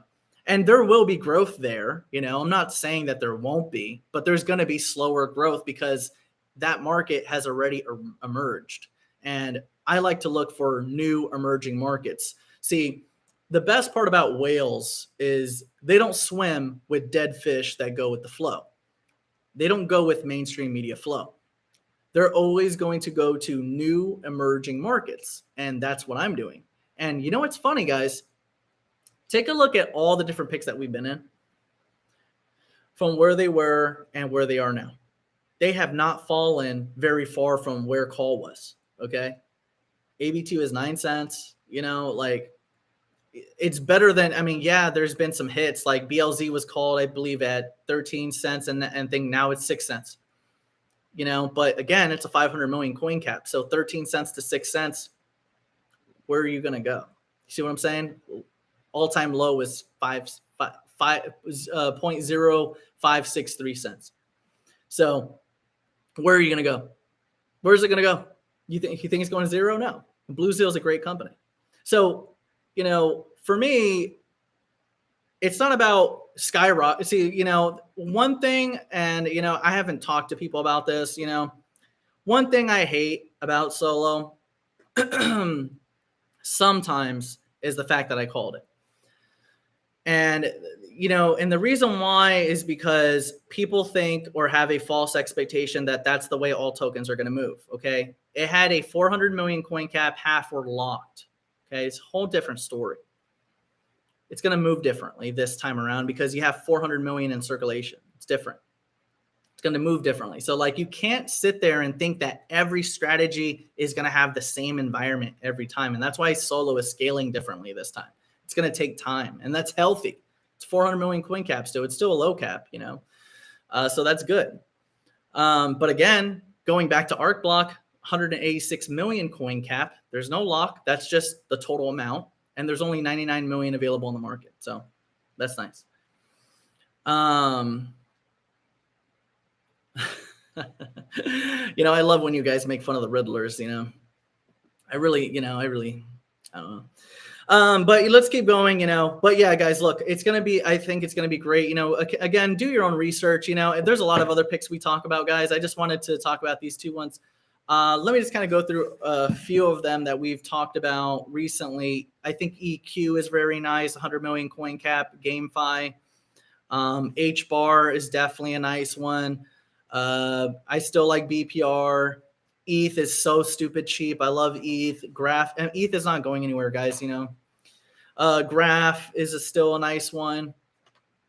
Graph is very cheap.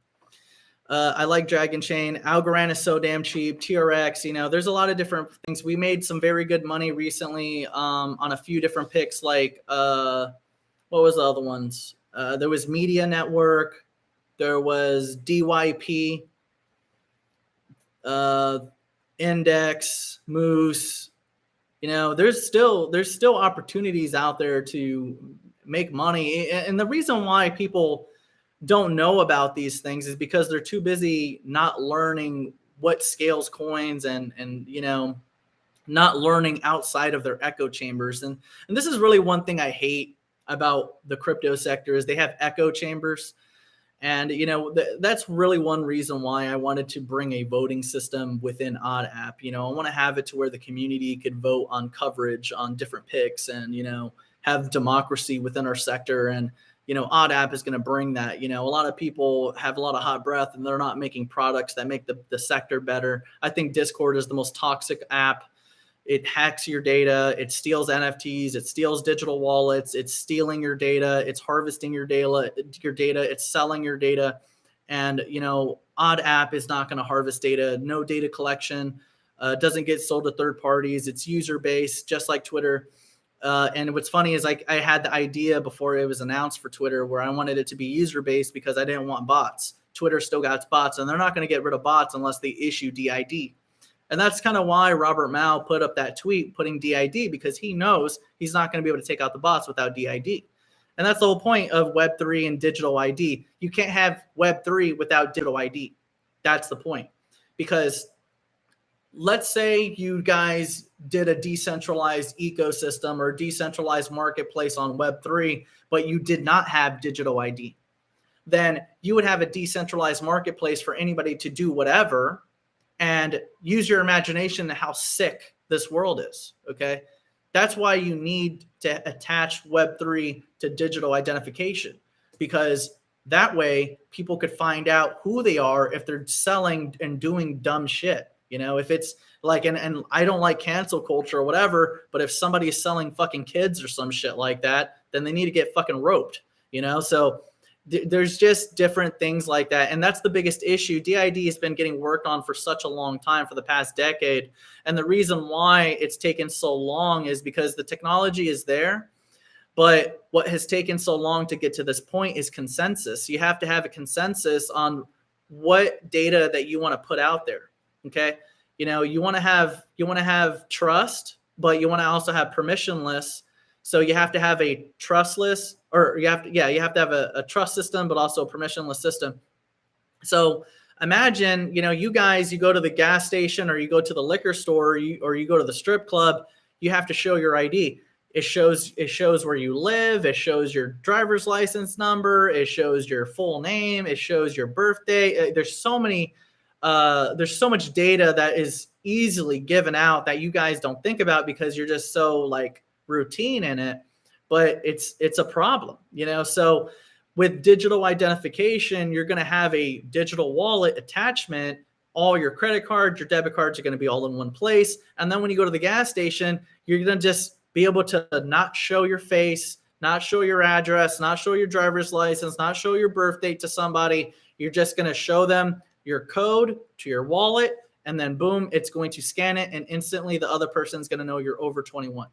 So this is a Homeland Security United States government adopted system called DID, and it was recommended by W3C, and this was recommendation for Arcblock that created it. Now, what's awesome about this is the fact that Arcblock was recommended even though Google and Mozilla fought to say that Arcblock didn't have the correct technology. They said that DID was not going to work, and the W3C, which works with CERN, the creators of fucking the internet, okay, the authoritarians of the internet and the way it functions, gave Arcblock the recommendation for DID over the helmet of Google and Mozilla. So I think a lot of you should be doing your research and understanding what you're holding with this thing, because it's going to go slow and then it's going to rip, okay? And it's not going to come down, because this thing, you have to think about it like this, guys. If it's 10 cents, you don't think this shit's going to hit 20 cents? That's a 20M market cap. It's a 10M market cap right now. So like, for what this thing is going to be used for, the chances of an upside based on where we're at right now is pretty damn high, if you ask me, you know, or it could just go to zero. Who knows? You know, everyone's going to make their own bet. You guys make your own bet, but, you know, and of course, do your own research. But according to my research, I think we're going past Uranus. And to be honest with you, you know, and look, again, this is not financial advice. You guys do whatever you guys want to do. You roll the dice on anything that you want. Okay. And keep in mind too, look, I've never been paid by any fucking company to go and promote and talk about shit. Okay. Never. I like companies that I don't even hold, and I talk about them because I can't get all of them, but I have members that love those companies, and I love those companies too, because we found them together, you know, and it doesn't like, see what the problem with the sector is that, you know, God forbid you talk about another good pick because you're not holding it. You know what I'm saying? Like, I talk about a ton of picks that I don't hold that I literally, you know, talk about, and I think they're bullish as shit. You know what I'm saying? It's just not the opportunity for me at this time. You know, I want Arcblock instead, or, you know, whatever. Everyone has their own bets to make, and everyone's portfolios are different. We're not a cult.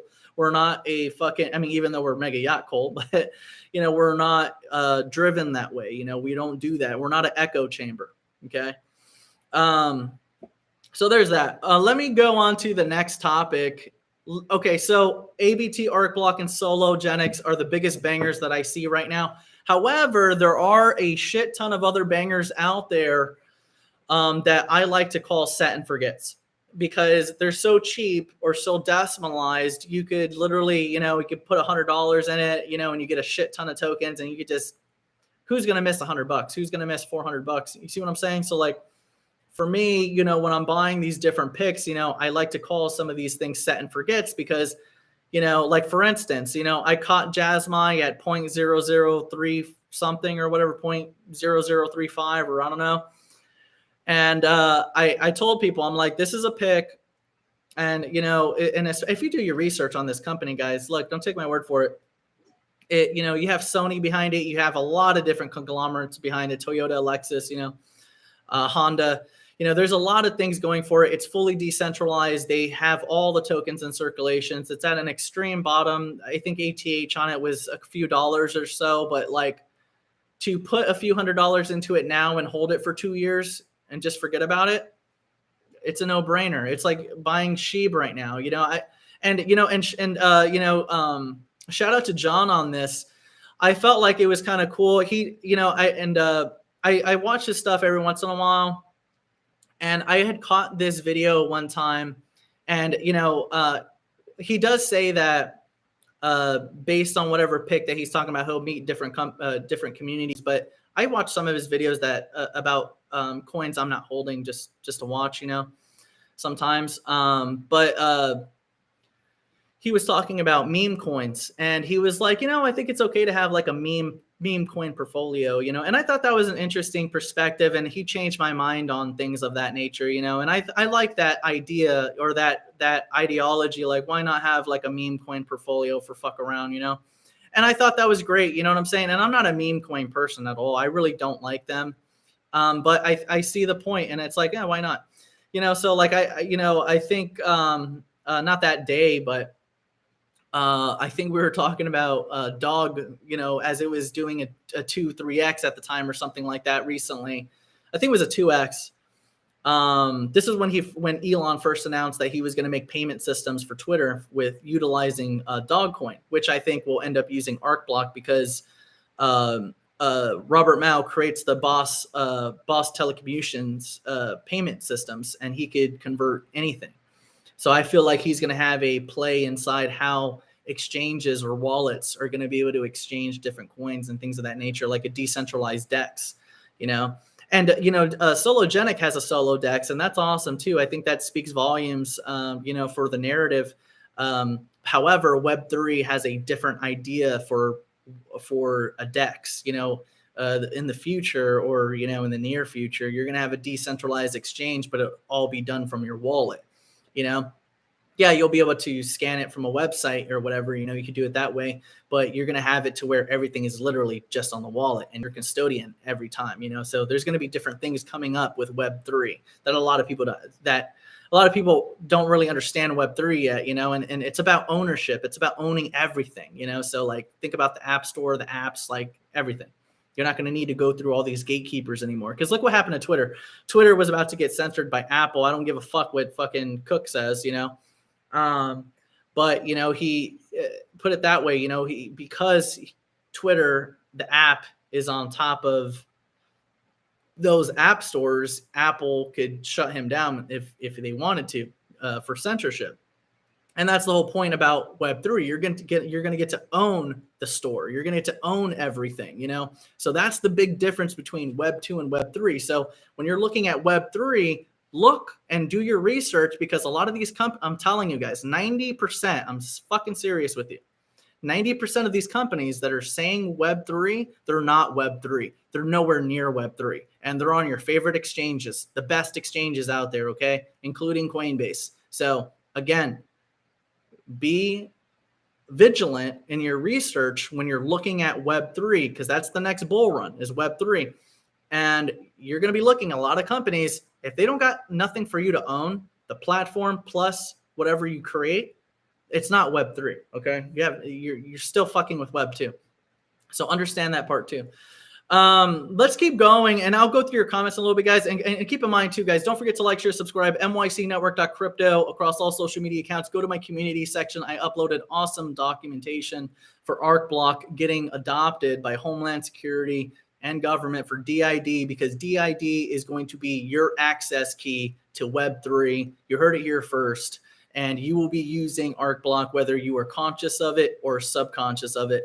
Well, not subconscious, but unconscious to the fact that you're using it, but you will be. It got recommended by the government and W3C, and that'll be your access key to the new Web3 coming for infrastructure. So do your research on that. So let's talk about set and forgets just real quick before I go on to Kanye. So, and it's pretty spicy. It's pretty spicy for what I saw. Not for what he said. I love everything about Kanye. I like the whole idealism around just saying whatever the fuck you want to say and not being canceled for it or your bank's frozen and all this stuff. Because you got to think about it, guys. A lot of people, went two-faced, or they, a lot of people walk away from people, or they cancel people, they freeze bank accounts, they do all sorts of stupid shit just because, you don't sacrifice your spirit and your personality for the sake of profit, popularity, and clout. Okay. A lot of people in the past years have sacrificed their spirits to be popular for the clout.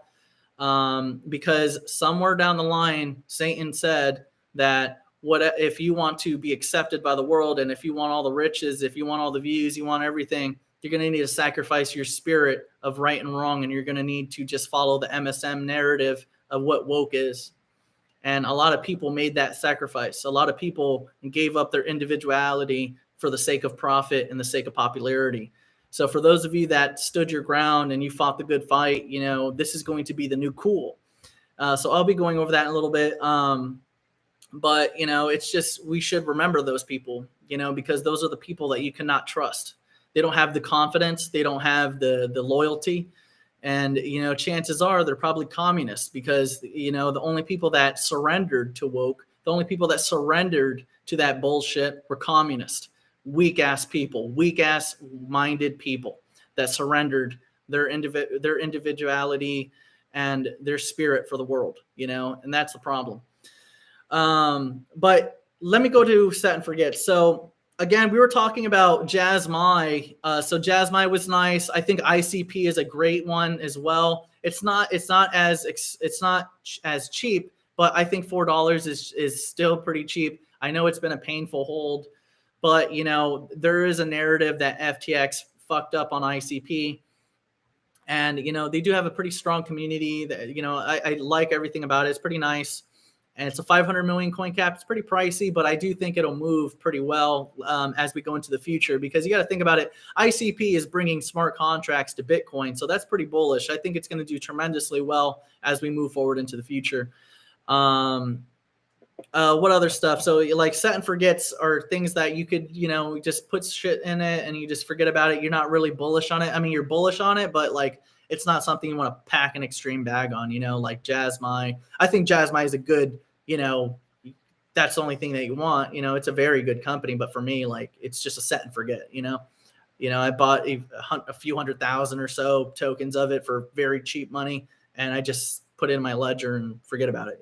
I don't use ledger anymore. I use Engrave, but for those of you guys. But let's move on to the juicy stuff. Okay. Unless you guys have set and forgets, you could pop them into the chat. That's fine. Let's move on to Kanye. So Kanye, Alex Jones, Nick Fuentes, Milo, and Lara Loomer. It seems like they're going to assist each other in a political run for Kanye. And, whether or not Kanye gets elected is literally irrelevant. I think the victory here is the fact that Nick Fuentes is getting a platform to speak, and people got to hear the base, they got to hear the bullshit. And, I think that is a victory within itself, because we get the idea out there, and the idea has been silenced for a long time. What's fucked up is everyone is so fucking enticed and so convinced and manipulated, these zombies, into protecting we'll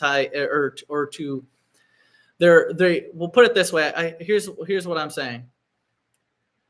They will protect every antichrist, but they will never protect Christ. And that's a fucking problem in this country. It's a fucking problem in this country that we will protect antichrist around the world, but we don't protect Christ. That is bullshit. So while everyone panders to protecting every motherfucker out there, they never protect Christ. And I think that's an issue. Why is there no protection for Christ? That's a bigger issue. And that's what my statement was earlier today, where why aren't we standing side by side by our brothers in Christ, that are out there proclaiming it. I don't care if Kanye, I don't care if his intentions are evil. I don't care if he's crazy or whatever. I don't care what he said. The fact of the matter is Jesus Christ's name got proclaimed, and the power is in that name. And that's all that matters, because the work is already done as soon as it's said, and the platform was given, and that's all that matters to me. So, for me, that's what I like about that whole circus, However, there's some things that do alarm me, but there's some things that I realized, because we all know about what happened with the bullshit with the Hook story, and, how they sued Alex Jones and all this other nonsense. But here's something that you guys don't get. Kanye exposed that piece of shit for a true fucking controlled opposition. And he is so controlled, it's not even funny. You saw it all over him on the show. And a lot of people are going to sit there and think that it was because he was scared to get sued again. You better fucking wake up fast, because that is bullshit. They launderied money through those lawsuits. Not only these people, not only these Zionists or these media companies or whatever the fuck, but him too. Alex Jones and the counterparties, they launderied money through that lawsuit because they were tax exempt. And that's why those numbers were so big. And it was a big fucking pot of shit. That's what I saw. So to be honest with you guys, not everything is as it seems. And, I just feel like he, not only is he controlled opposition, but I think a lot of people never spotted that out. Because when you have a lawsuit like the way it happened with Alex Jones and what happened there, they were both tax exempt. Alex Jones was able to write off taxes for the settlement that he had to pay, quote unquote. And the people that were awarded that settlement didn't have to pay taxes. So literally, they 2x'd tax exemption on those giant, ridiculous numbers right under everyone's nose, right in front of their faces. And nobody's talking about it. No one spotted it. And you heard it here first at MYC. And it'll come out eventually. I just don't know when. I talked about the bots. I talked about the fake subscribers, the followers, the views, the fake ass accounts on Twitter. Everybody called me a hater. All right, well, look at you guys now. Look how fucking stupid you're going to look. Look at all you motherfuckers that are going to look so goddamn stupid when Elon actually kills these bots. You guys are going to watch your favorite influencers and all your favorite communities fucking disappear, because you can make a bot fucking communicate with another account. You can make these accounts communicate with each other, and you might look at a Twitter and think two people are communicating or liking each other's shit, but they're bots. You could literally program these bots to have conversations with you. What do you think is Facebook? Well, Facebook and Instagram is nothing but that. Okay. And a lot of this stuff started with old dating sites back in the day. But what's funny is a lot of people haven't caught on to it. They're still sitting there thinking that these people are famous, and they're not. And what's even funnier is you guys think that there's that many humans on the planet. There is not that many humans on these platforms. That's what's even funnier about all this, because you really think about it.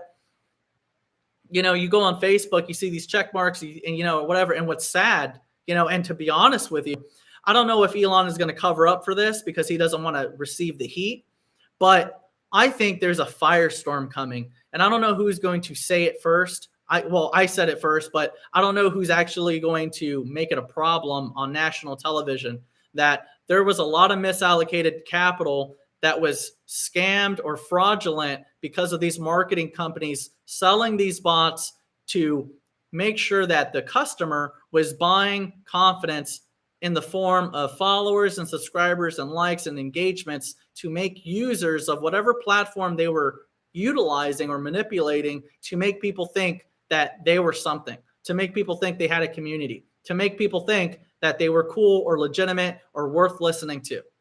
How much misallocated capital happened because of fraudulent fucking numbers? It's bullshit. It really is bullshit, because you really think about it. You go to a lot of these fake ass communities and fake ass crypto companies or fake ass anything companies out there that have all these fake subscribers or followers and views and all that stuff. How many people that don't know better in the tech industry looked at these videos or looked at these subscriber counts or community counts in Discord that are fake, by the way, okay? Discord is the worst. Telegram is the worst. These are all fucking fake.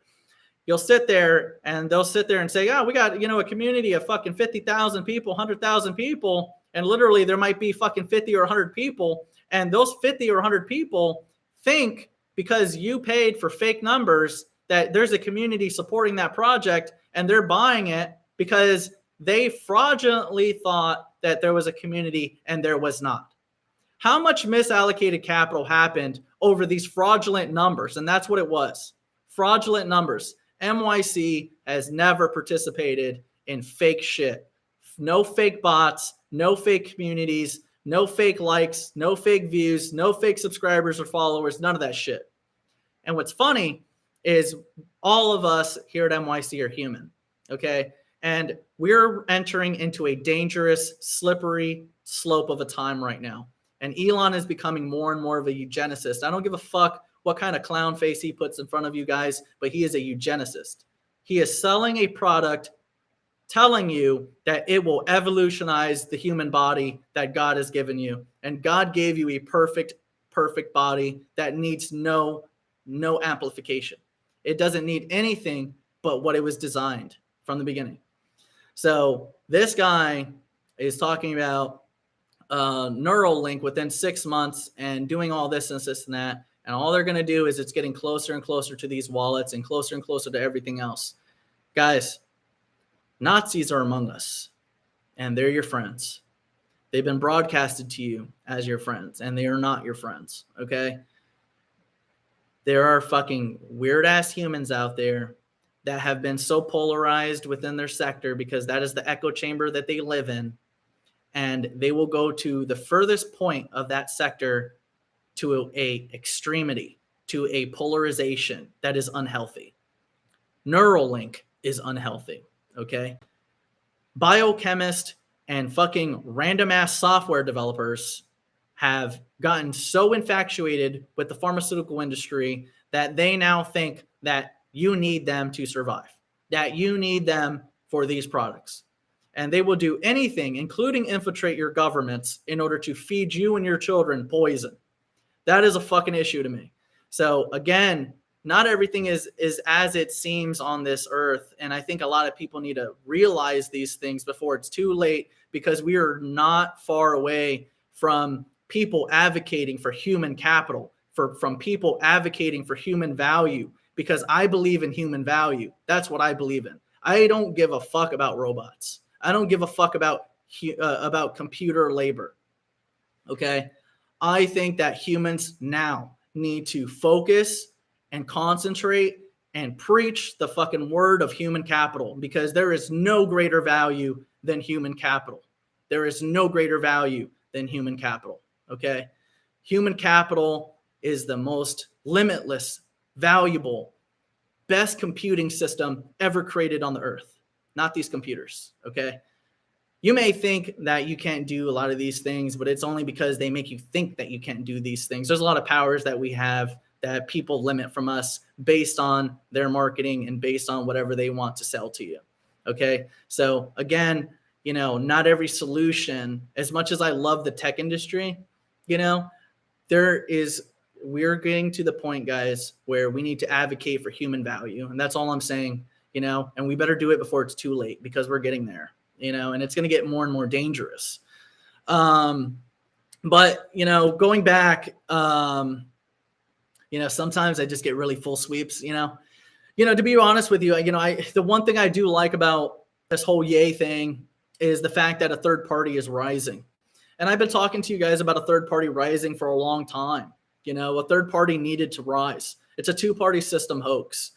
These fucking people are not our friends. Okay. They have bloodlines and empires and career politicians everywhere.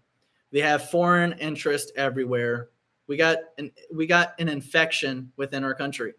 So, you know, to be honest with you guys, you know, personally, you know, it's always been full sweeps, no bloodlines, but I really do think that a bloodline should be disclosed to the public consistently.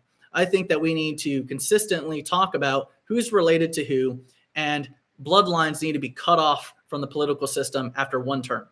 There shouldn't be Trump gets in office and then his entire fucking family gets in. There shouldn't be fucking any motherfucker out there that gets into office and that automatically means that he brings a bunch of fucking anchor babies into the political system because dad was a fucking politician.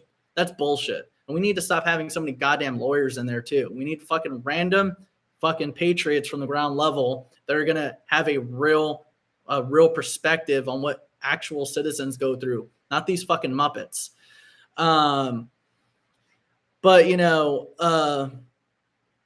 but again, you know, we have to take a look at this two-party system hoax and realize that a third party is emerging, and that third party might be controlled opposition anyways. You know, there's things that are random to me. I like everything that there is about Nick Fuentes. I love how articulate he is. I like his perspectives and things of that nature. There are some strange things about him. You know, it's strange to see a 23 or 24-year-old that is a virgin and no girlfriend or anything like that. I think that's fucking weird. You know, but at the same time, you know, it's not him as an individual. You know, I've actually met a lot of people right now in their mid-20s that are still virgins, never had a girlfriend or a boyfriend. And the reason why is because of technology. Technology is slowly killing us. You know, if not only the contraceptives, you know, but, you know, it's also technology. Technology has made it so easy to communicate with other humans that people don't want to leave their house anymore. And they're having virtual relationships and not having physical relationships and things of that nature. I think it's more of a technology issue than anything, because that's what it's all about. You know, I think that a lot of this stuff needs to be talked about, because even Elon, you know, even as bad as he is in certain aspects, you know, he does bring up the fact that propaganda has been controlling the population to unsustainable levels. You know, there's a lot of Americans or a lot of Europeans that are being outbred by third world countries or other immigrants that are coming into different countries that have different customs that don't have the same customs as us, and they're outbreeding. You know, and that's a problem. You know, we need to bring back the American family, because that's what the country needs. We need men that want to have kids. You know, the problem with a lot of these royal bloodlines is they will have 10 kids and tell you to have 0. Okay. You know, they have systematically marketed to you to never have children. They have systematically marketed to women to not have children until they're over 30 years old. Till they're close to 40 years old. You know, when a woman is having a kid 35, 40 and over, it's dangerous. You know, you're supposed to have your fucking kids in your 20s. You're supposed to have your kids early. So that way, by the time you're 40, you're doing your own thing. You know what I'm saying? Like, you shouldn't be wasting all this time. You know, I can't wait to have my 15 children. So, you know, let me go through your comments real quick, guys. I don't want to go too off topic and start going full sweeps on you.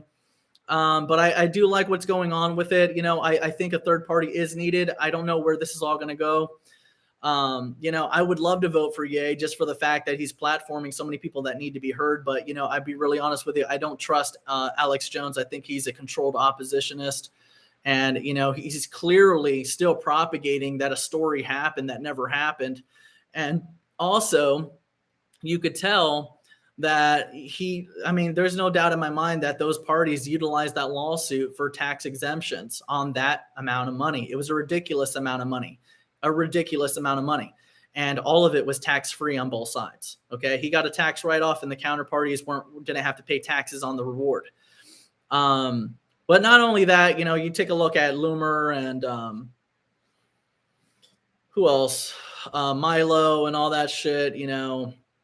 And of course, they're pushing that doctrine that everything is okay and stuff like that, you know, whatever. And they're shoving a control system like Nick Fuentes in front that doesn't appeal to anything and make sure that he is very firm in his foundation, which is great. But I don't like that too much of him is hanging around all this other bullshit. You know what I'm saying? Like, you know, I don't give a fuck if you got, you know, a gay Jew and some female that's also Jewish that got canceled, and then you got a black Nazi and all that. Like, you know, this fucking circus of a group all-star team, which is, you know, it's I love, guys, look, I love the content. The content is awesome, priceless content. You know, everything was great. Alex Jones got exposed, you know, and I think Ye is definitely breaking out, you know, but I don't like how you have like, you know, sometimes I feel like Nick is trying to control him. I feel like Alex Jones, Laura Loomer, Milo trying to control him. And, you know, Kanye is so awake to all the people trying to control his narrative or control everything or trying to soften the blow.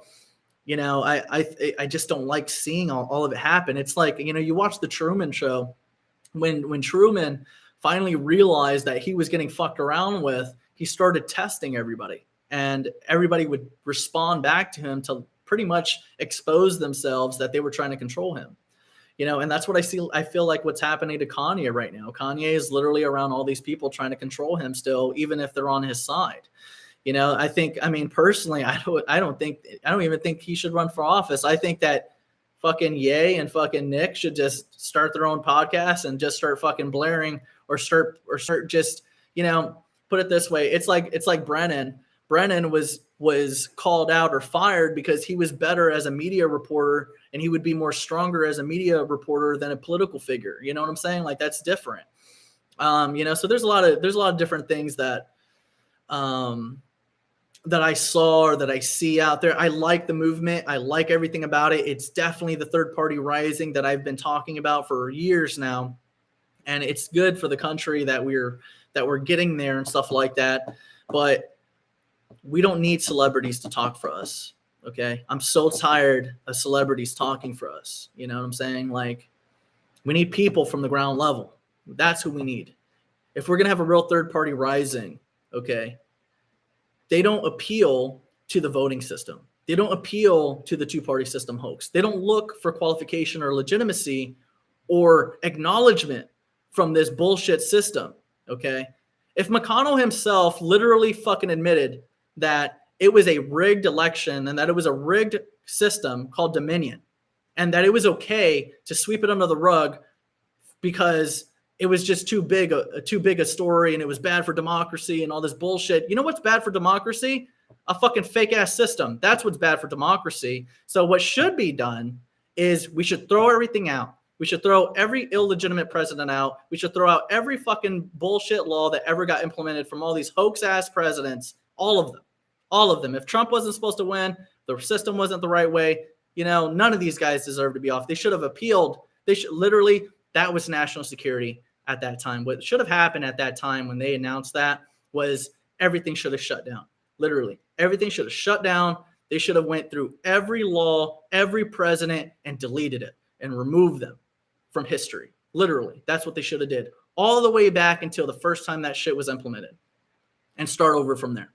That's what should have been done, but it wasn't done. It was swept under the rug, and now we have a two-party system hoax still. And now we have a third party rising, pretending like they're our friends, pretending like they're like us. And now, you know, they're trying to campaign in a fucked up bullshit system that we know about already. So now we have three players and they're pretending like it's a third option out of that system. Okay. They're pretending like it's a third party, a third option coming out of a two-party system. But this third party that supposedly is our friend, supposedly is coming out of this woodworks to campaign in a bullshit system. A real third party rising that sees what we see would not appeal to none of it. They wouldn't appeal to any of that shit. They would seize acknowledgement. They would seize their own party, and they wouldn't appeal for recognition from anybody. They would just grow their party and grow it that way and continue growing it. That's it. And let the people decide if they let it grow big enough. Okay? That's what it should be. Because there's no reason to appeal to this bullshit that we call a system that's clearly and admittedly a hoax. Okay? So, you know, I'm not falling for it.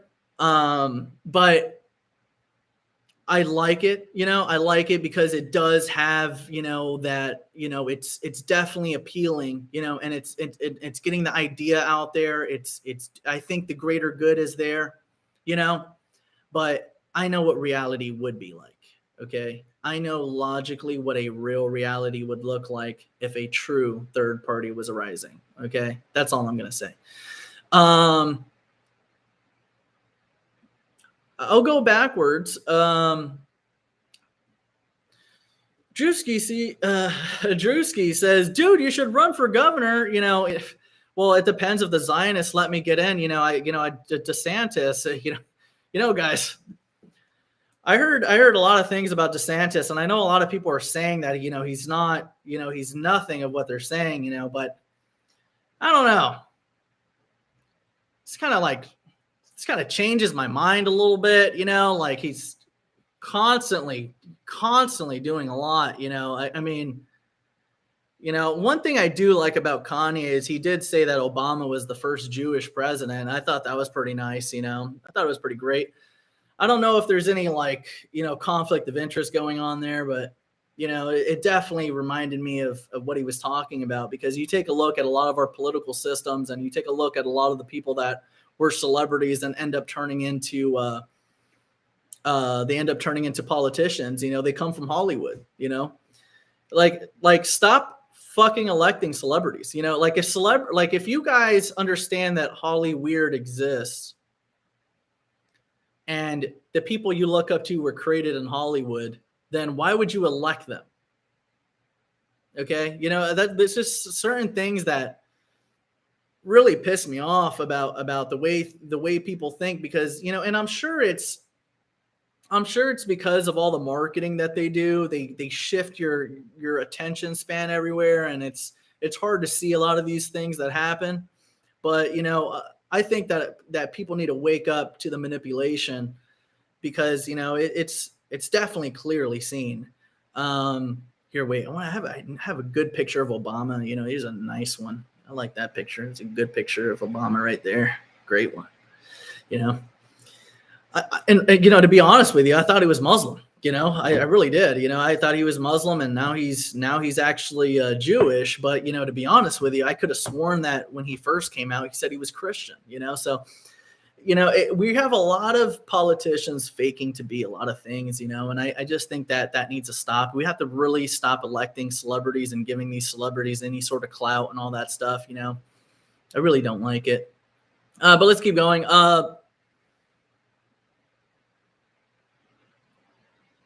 World's a stage. We need younger people in politics. Yeah, absolutely. The planet is fine. The people are fucked. That's correct. And that's another thing about this climate change bullshit. You know what I'm saying? Like, they sit there and pretend like they give a fuck about the climate, but it's always about money. You know what I'm saying? Like, they're just finding ways to launder money, or they're finding ways to pollute the planet under the guise of solar energy, under the guise of this or that. There was a lot of bullshit around like recycling, where you had like companies that were selling soda or whatever, bottles of soda or plastic, products that contain plastic or have plastic. And those companies, they would go in and create recycling companies that were recycling these bottles, but they were making even more pollution doing that. Like, there's a lot of little things like this that I think should be looked at in a way where it's like the woke agenda has truly fucked people over and has lied to a lot of people. And I think that a lot of people need to see this, because when they were sitting there telling us that we should use solar energy, it was just a lie. It was just a lie, because first of all, like, the solar panels, they don't allow you to charge your system all day, and then if electricity went out, you can't just continue using electricity. Why? Why can't you do that? Power. Because they want power. Why can't you have solar energy, and then when power goes out, you keep your power? They do that shit on purpose, And then, especially if you take a look in places like Georgia, Florida, Texas, California, they have riddled acres and acres and acres, hundreds of thousands of acres of land, God's land, full of fucking Darth Vader black panels, solar panels. And they sit there and they tell you, think about the animals and the planet, and you stay there in your little fucking cubicle, or you stay there in your little ass house, or wherever the fuck you stay at. Don't worry about the planet and what we're doing. We got it. It's your fault. We're fixing it. We got solar panels, and there's thousands of acres of solar panels. And you take a look at all that shit and you think about, well, how come these companies aren't thinking about all the planets? Or I'm sorry, they're thinking about, how come they're not thinking about all these poor animals that are losing housing, or losing all these trees, or losing all this shit because you want solar panels? You see what I'm saying? Like, there's no reason for that type of shit. There's no reason. This is not saving the planet. This is not saving the fucking planet. These fucking communist, woke, piece of shit people are full of shit. I'm telling you, full of shit. But they'll shove you into some complex while they do this stuff.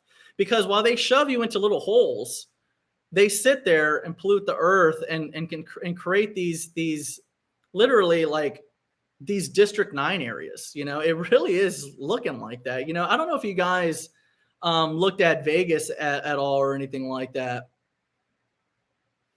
But who got to see this? I want to show you guys. I know I'm going a little bit more off topic on this, but there's just certain things that, you know, you guys get me talking about, and it just really fucking irks me. It really does. Now I'll go over it later, I guess. I don't want to make this too long. But, you know, let's go through your comments real quick. You guys did a lot of comments. So I got faith in ICP. Yeah, I like ICP. Yeah, Sheep is not that bad. I mean, why not? It's cheap at the bottom, whatever. Lunacy, yeah, whatever. Will the real Web3 please stand up? Yeah, absolutely. I'm not going to go. There's so many comments, guys. I'll try to get to everybody. XRP chart looking bullish. Yeah, absolutely. Solo and accumulation zone. Yeah, absolutely. There's no doubt there's more land than what's presented. Absolutely.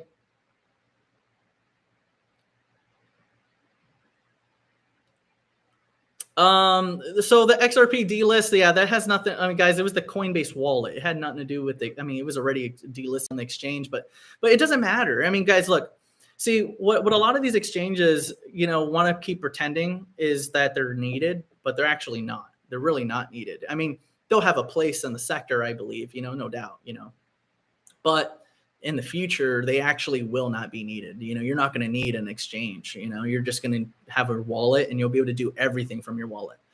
The problem is too many on-ramps and off-ramps. You know, that's the biggest issue. You know, the governments want to keep you in one spot so they could tax you in that one spot. You know what I'm saying? Like, because so many on-ramps, off-ramps between different regions, like it creates turmoil, you know, so that's why they want to get you into this digital ID, your wallet, and then exchange everything from that wallet. So that way they can just go to one place. It's all about taxation, you know, and keep in mind too, you know, you're not going to get away, you know, like even with what we got now, there's no doubt everything is going to be seen, you know, it don't matter.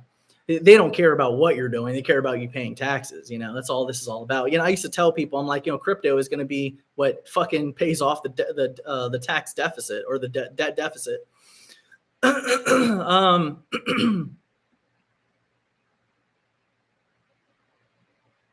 Walder, they took it off because of low usage. That's why, supposedly, which was kind of stupid anyways, because you really think about it, you know, XRP and XLM are so fractionalized, you don't actually need a lot of liquidity in order for it to function anyways. So it's like, even if there was low usage, it doesn't matter. You know, that's what's nice about XRP and XLM. They're so fractionalized that, you know, that you could move even small amounts of money, you know, and that's the point. You know, see, a lot of people don't understand that about XRP and XLM is like, you know, a lot of people think XRP, XLM, you're like, oh, you know, maybe it'll be like crazy big money one day. And maybe it will one day, you know, 30, 40 years from now, maybe, you know, or maybe in, you know, 10 years, it'll be a different level, you know, whatever.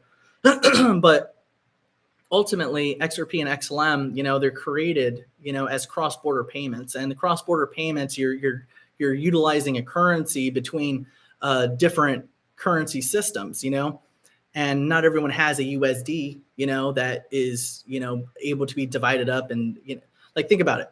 Other currencies, it takes a lot of their currency fractionalized in order to meet $1, stuff like that. So like with XRP and XLM, you could have money transfers for no money, no fees or anything like that, for very little fees, microscopic fees. And still, somebody from Africa could send small amounts of money to somewhere else. Like, that's the, like, yeah, of course, it could do bigger amounts, but like the real use case is banking the unbanked, and the unbanked are very little in money, and their currencies are very weak. Their currencies are, a lot smaller. So, that's something I think a lot of people miss about, the utility of XRP and XLM. You have to think about it in that sense too. And keep in mind, they're layer ones, the more projects that get launched on top of them, it'll scale the layer one coin. It's not going to be regulations and all that shit. Regulations is going to scale crypto at a macro scale, no matter what. If let's say if we got clarity, XRP would moon and the entire market would moon. You know what I'm saying? Like, they're not going to just be buying XRP. None of these coins are disappearing. They say disappearing, but it's really just people not buying them anymore, or there's nothing there, or there's no liquidity. The market is eventually going to choose its winners and play with that, and everything immutable is just going to stay there dead. It's not going to go away. Banner says, "Hey Dion, thank you so much, man." Absolutely, sir. I'm buying a Tesla phone as soon as it comes out. Absolutely. See, this is what's nice that a lot of people don't know about Arcblock. Okay, so Arcblock is a T-Mobile partner for infrastructure. So how is T-Mobile going to get the layout that won't need Apple and won't need Google, right? Web3. Web3 is going to pull phones out of the Stone Age into Web3, and every phone is going to have access to have their own apps, their own app stores, and all that stuff. So you guys got to think of the bigger picture here. This guy, Robert, I think a lot of people underestimate him because he's so quiet. But if you know him and understand him a little bit more, you're going to see that he has a monopoly. And he's not going to talk about having a monopoly to you, but he has a monopoly. And you may not think it, you may not see it, but it's there. He has a monopoly. And no, he's not going to charge people a bunch of fucking money and blah, blah, blah. You're not going to notice you're being charged. People are going to be, pretty much, you put it this way, you're going to be utilizing Arcblock whether you know it or not. Okay. So it comes down to, like, for instance, MetaMask. Okay. MetaMask, that's not going to be around for much longer or whatever, but MetaMask is more of you have somewhat of a decentralized wallet in a way, but keep in mind it's free, right? So why is MetaMask worth over $250,000? Why is it generating that type of revenue? Where's the revenue coming from? From microscopic fees. Okay, but microscopic fees on a global level. You see what I'm saying? So imagine that, but for DID and DID wallet infrastructure and Web3. So microscopic fees on a global scale that got W3C recommendation, and Homeland Security and your government and governments have agreed to use that infrastructure. So you're going to get your DID wallets, and those wallets are going to interact with your ERC20s and a variety of other crypto blockchains, stuff like that, interoperable. And they're going to be collecting microscopic fees on a mass scale. He created a monopoly and nobody even sees it coming, so that's why I'm very bullish on Arcblock. And, don't take my word for it, do some research on it and you'll understand that I'm going to be right and you're going to be wrong. But, we'll see what happens. Everyone has their own bet to make. I might be wrong and we go to zero tomorrow. So let's keep going.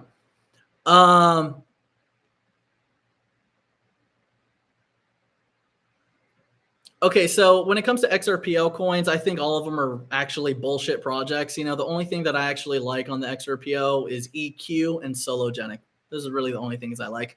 I see a lot of other coins out there, 1B coin caps like ELS or whatever, Casino Coin, But, I rather just, like, XRP is already 100 billion coin cap. So why am I going to go buy a 1 billion coin cap coin? It's a waste of my time and my XRP. So I'm just going to buy EQ with 100 million coin cap. They're creating GameFi platforms for the XRPO using Unreal Engine 5. And the more games they make, the more scarce their 100 million coins get. So in the future, I think it'll probably do an Axie type of thing. And then Sologenic, they're tokenizing ETFs. Larry Fink just got through talking about it, and I think that's huge, So Sologenic is going to be a good one. 400 million coin cap. It's not the same story as last cycle. It's a different environment.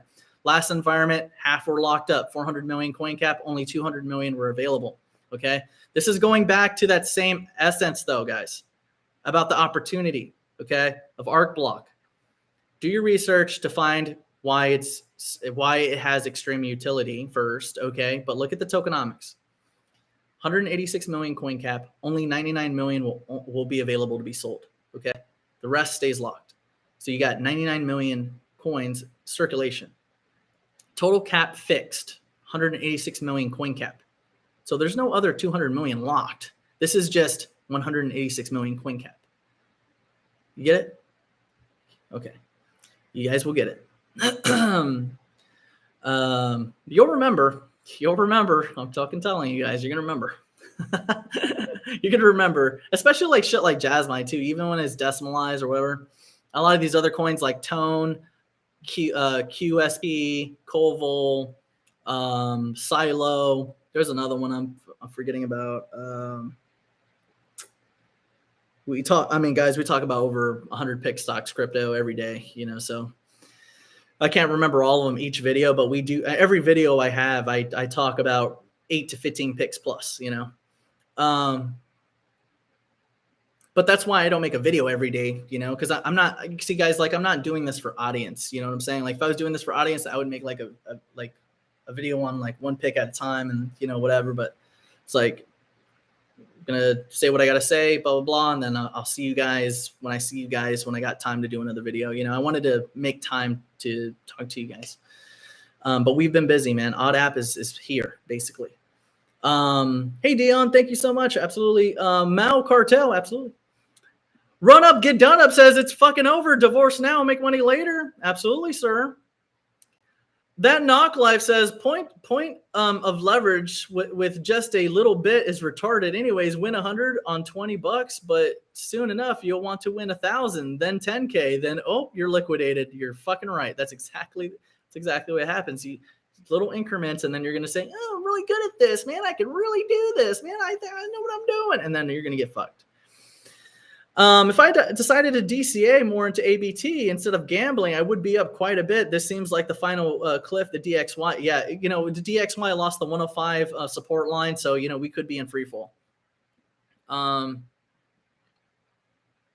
that Solo is down, I've been doing a buying spree, absolutely. Yes, I do think 2023 is going to be great. Investor Mike for a second time, clean bongs and wet thongs, absolutely.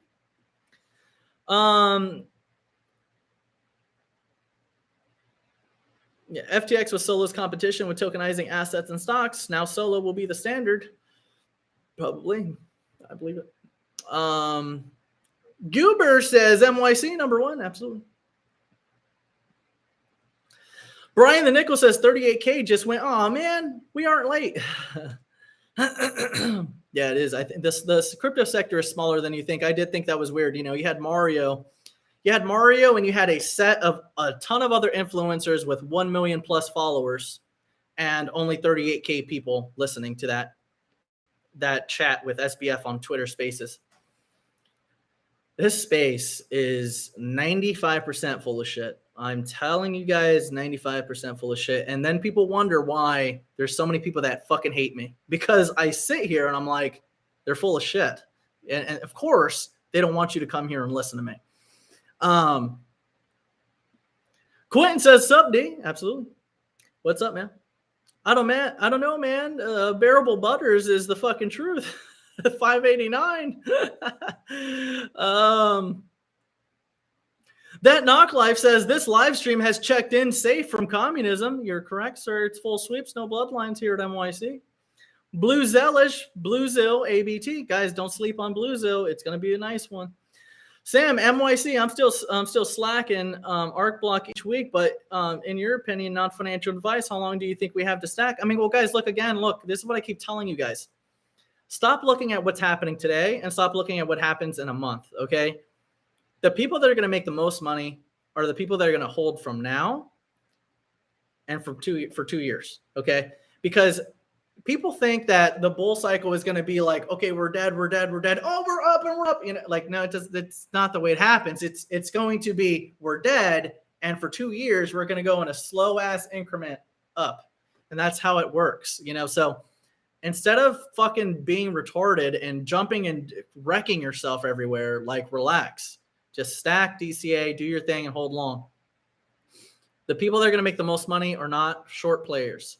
You know, short play is over. Like, now it's like you see a market reversal, you see the DXY collapsing, you're holding long 2 years. And I don't give a fuck if we get a 1x tomorrow, 3x, 5x. It doesn't matter, because the biggest multiplier is meant to be had 2 years from now, because we are getting the bottoms of the market right now. So in 2 years, when retail comes in, and they're coming in and they're going to say, oh man, this is a nice bottom. This is amazing. I love crypto. The media told me it's fucking exploding. We're going to be fucking packing our bags and we're fucking out the back door. Okay. And then, you know, for a year, we're going to hear, yeah, man, fuck those guys. That's what we're going to hear. But we were the ones collecting when the media come. I mean, guys, I don't know what is a bigger buy signal than all these media companies like Forbes and Market Watch and all these the rest of these Teletubbies saying that crypto is dead. I don't know what else is a buy signal. If the mainstream media is saying that crypto is dead, I think that's a buy signal.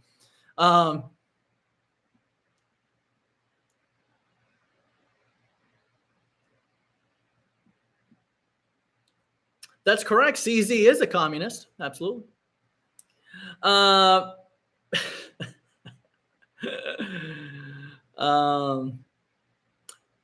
Solrak says no better place to be than MYC, people. It's tits and ROI, but I choose both, motherfuckers. Don't ever fucking forget. Absolutely. What are your thoughts on that Jew will tie internet access, or what are your thoughts that they will tie internet access to medical products backed by digital ID? Well, look up IBM Health Pass. You know, what's funny is, like, Elon Musk is a eugenicist and clearly a Nazi. But, you know, what's funny is, you know, he sat there and talked shit about Volkswagen because Nazis had produced it, or for manufacturing at one point.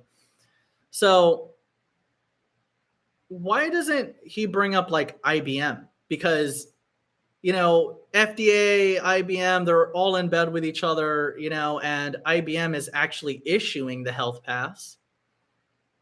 And they were founded, and they're clearly still Nazis. So, you know, which still, you know, stock-wise, still nice growth stock with a nice dividend yield, I have to admit, you know. Very, very productive Nazis, I'd have to say. Can you shout out my cat TikTok account? I'm trying to monetize that for more ABT. Absolutely, checkmate. C-Zam says, divorce now, make money later, motherfuckers. DeFi Mela says, the Lord and Savior of crypto is back. Absolutely, sir. Euron says, I'm shopping for curtains, watching MYC. Absolutely. All right, let me go to the bottom again. Okay.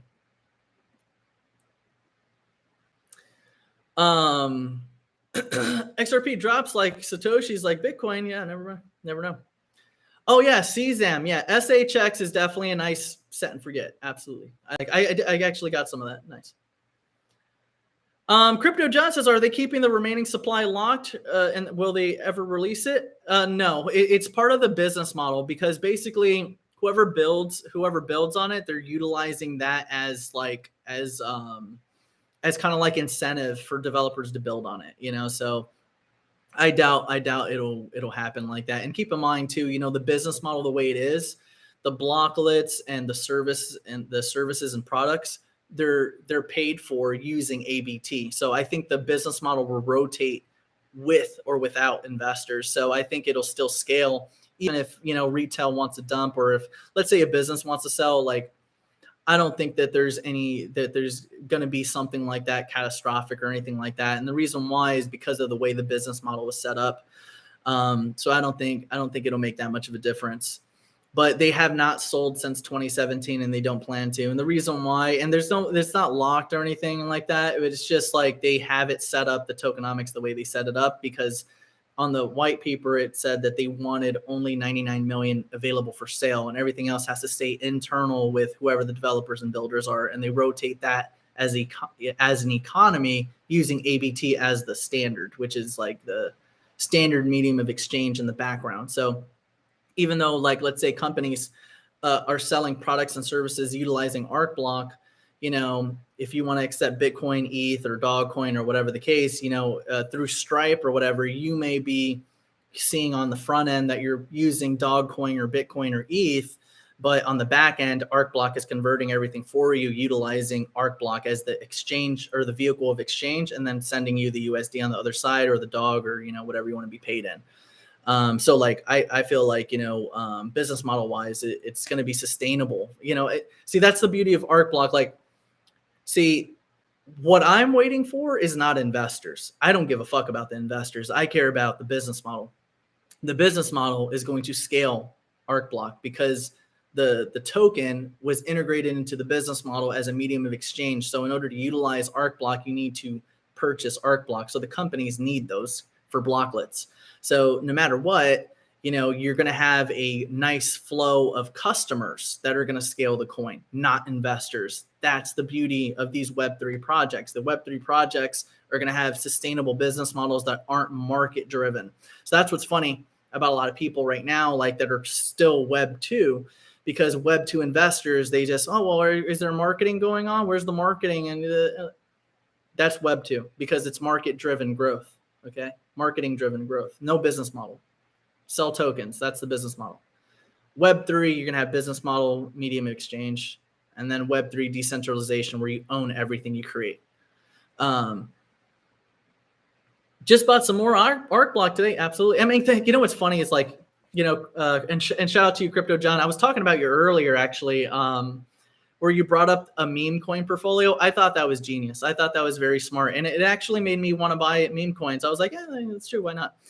So, I do want to shout you out on that.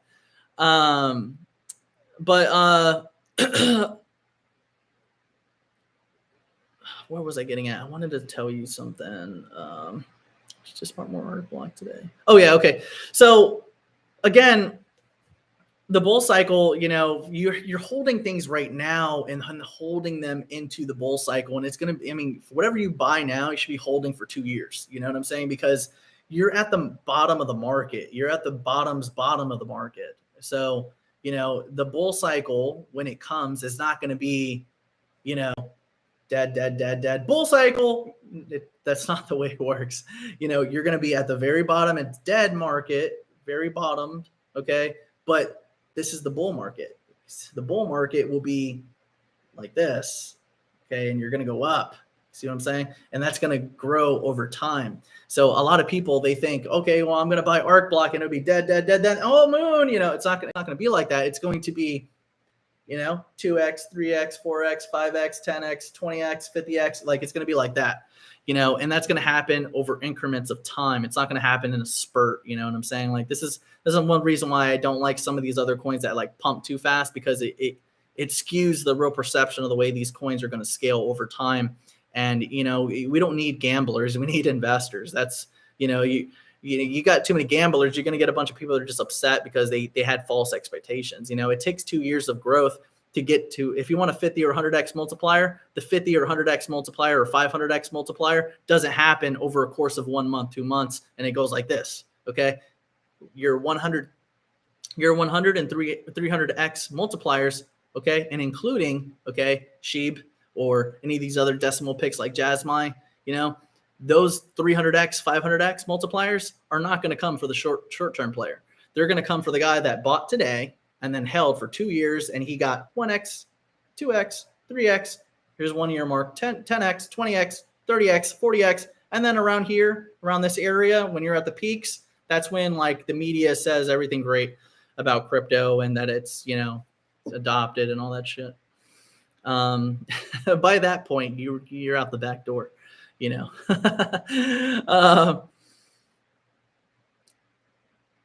Yeah, website update is coming. But you know, to be honest with you guys, like I wouldn't like put so much emphasis on that. I really don't think like I would. Guys, don't wait for things that are going to pop up in your face. I researched the company. I'm telling you, look,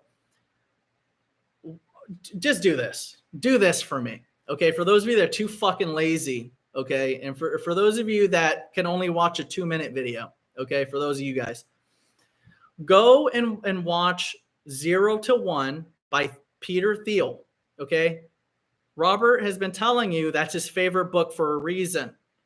Go watch a quick summary of 0 to 1 by Peter Thiel. It's only 2 minutes or 3 minutes. And you're going to understand why Robert is the way the way he is. He has a monopoly. He has a monopoly. I'm telling you guys, he has a monopoly happening, and he's acting like this for a reason. And if you watch a summary on his favorite book, 0 to 1, you're going to understand exactly why Robert is the way he is. So unfortunately, you're going to have to do your research. But not being mean to you in general, but you know, for some of the people I've run into. Drewski, same bro, nice stream. I got a bounce, Pikachu. Yeah, absolutely. Reef, not touching Hex when we got ABT. Yeah, exactly. You know, to be honest with you, I really have no wishes to touch anything else except Arcblock right now. You know, I have little set and forget bags everywhere and shit like that, you know, but like just minuscule amounts, you know. But the majority of my holdings are on Arcblock. You know, I really like Arcblock, and based on my research, I think that, you know, it's going to be a historical and biblical event, and when it happens, you're going to remember who called it first. So there's that. And you also remember a lot of the tubers out there that were the first to broadcast it, like Crypto John. Absolutely.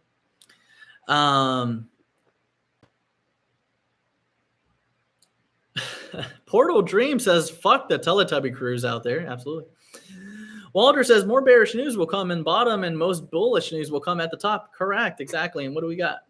I'm an hour behind video. So for those of you that just came in, like I truly recommend that I'm not going to make a video for probably a week or so until Odd App comes out. So, you know, I'm telling you, I made this video jam packed full of data. I recommend rewatching it several times to learn. And guys, again, look, there's a reason why I don't make 2-minute videos. There's a reason why I don't make 8-minute videos and then start cutting it up. And the reason why is because this data and this education are for my people. They're for MYC. They're for MYC material. So I make it hard that way for a reason, because not everyone deserves to be educated. I think a lot of people, I think 95% of this space deserves to go to zero. That's what I think. I think 95% of this fucking space deserves to go to zero because of how fucking stupid they are. So, you know, that's why I am the way I am. So, you know, the education that I provide is you always hear it here first. My forecasts are fucking like immaculate. Okay. Like the DXY, Japan, the bonds, you know, I mean, guys, there has been so many things that we have been through already where you guys could definitely fucking see that I'm financially literate. There's never no edits on my shit. It's fluent fucking finance for fucking 2 hours. Okay.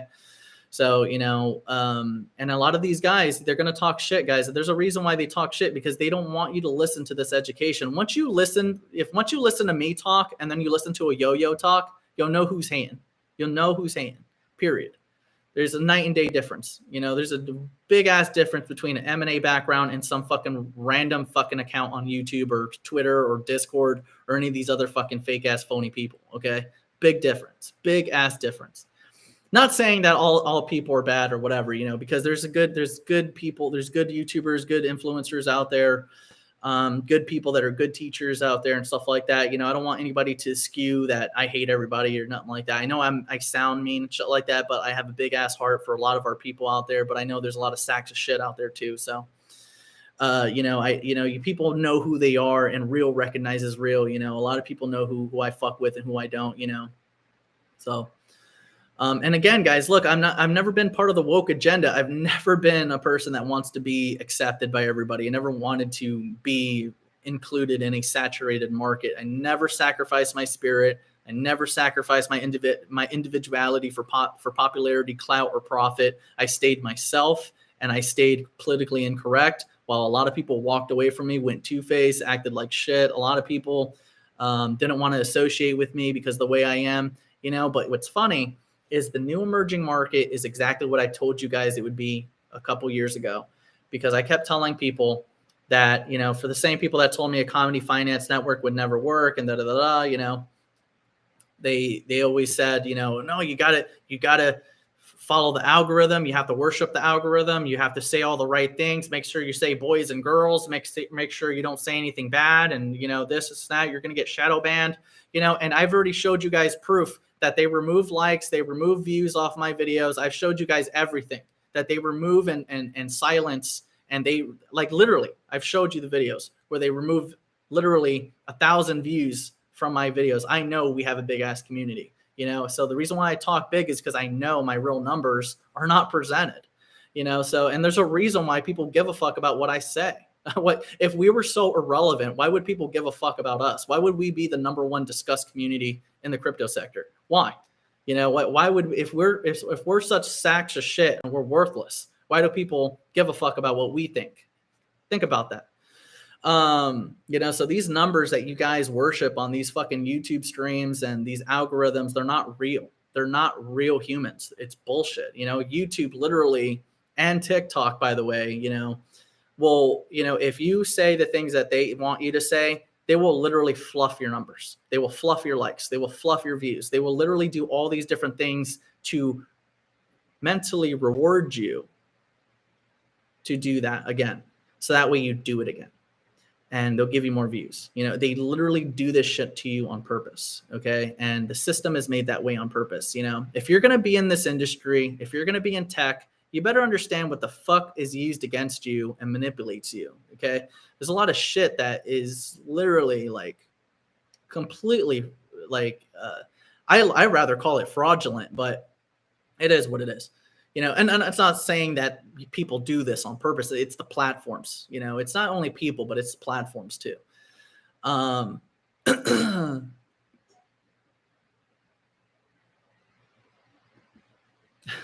DeFi Mela says, MYC cured my porn addiction. Absolutely, sir. Ray Love, one of my favorite finance bitches. She rubs her nipples every single time she presses the like button. Don't forget. Ray Love says, thank you, Dion. Love you for your time. Great content. Absolutely. Kisses. Paul Gavin says, MYC for life. Fuck plebs. I don't know anything about Beam. I mean, I know about like Blue Beam. Walter says, once Solargenic gets the securities broker's license, and you know, I think the license will come with clarity. Now, here's another thing too, guys. Look, I do think clarity is not going to come in the form of some settlement. I don't think it's going to be a lawsuit settlement. I don't think it's going to be any of that stuff. I think that regulations is going to be an executive order put in by Biden or one of the presidents or something like that. It's going to be an executive order regulations. I don't think it's going to be the process you guys think. So it's not going to be a lead up event. It's going to be, you better be in position wherever you want to be. And, you know, that's it. But it'll go up on a macro scheme. It's not going to be, you know, it's going to be just XRP. Like, guys, look, when clarity happens, XRP will moon, but we're not going to see big moon. You know, we're not going to see 589. Even a lot of people that want clarity, they estimate XRP at $1 to $5. Okay. You know, at the price it's at right now, you know, even if it went to $10, I'm still not interested. That's just not me. If I was going to use XRP as a store of value, then yeah, absolutely no problem. You know, if I just want to put money there and to leave it there, yeah, no problem. But if I'm looking for multipliers, that's not where I'm going to be. You know what I'm saying? Like I got bigger multipliers. I'm not in the crypto sector for a 10x. Okay.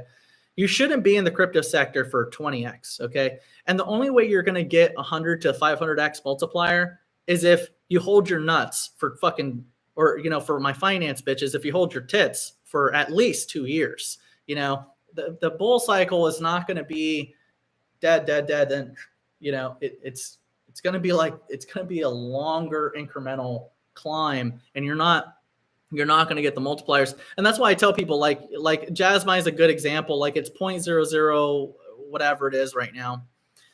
If you were to buy a small fragment of capital on Jasmine right now and hold that for 2 years, you would reap the biggest reward. Okay. You will not reap the biggest reward holding it for 6 months and then only getting a 1x or 2x. Okay. There's multipliers to be made, but like if you're in crypto, you should have a long-term perspective in it. We're in a dead market supposedly, but what you should be doing is holding it from here and then holding it for those 2 years so you get max multipliers, not fucking leaving the minute you fucking see a 1x or 2x. It's too much of a trigger finger. You're going to be wrecking yourself. That's what we call at MYC reverse wrecking yourself, because we're not in the bull cycle. We're at the bottom of a brand new market. So you shouldn't be thinking, if this 1x's, I'm out door. No, you should be holding, stacking, and DCAing, because over the next 2 years, we're going to get like astronomical multipliers out of this, So, I don't think the short play is the way to go as a real investor. You know what I mean? Shrimps, I think, should move a little bit differently. But if you're a shrimp, you should be working. You know what I'm saying? Guys, look, I'm working. A lot of people think that, Dion, he's on YouTube, or, he's here, he's on Twitter. He's not working. He's just there playing around on his phone. No, motherfucker, I'm working 24/7. I literally fucking work 24/7. Literally. My fucking people see me, never sleep. I have like a fucking 4 to 5 hour sleep schedule, and I'm working on multiple projects, multiple platforms, including doing videos here and there. And we have our own app coming out. Who the fuck is doing that? Okay, we have a real fucking viable app that's available right now. And it's going to be available on iOS and Android, and we've been working on it for a year, and it's actually going to be so much better than fucking Discord. You're not going to get hacked. You're not going to get spied on. You're not going to get screenshotted with fucking random narratives. If somebody fucks around on OddApp, they're gone for life. Okay, that's tied to them.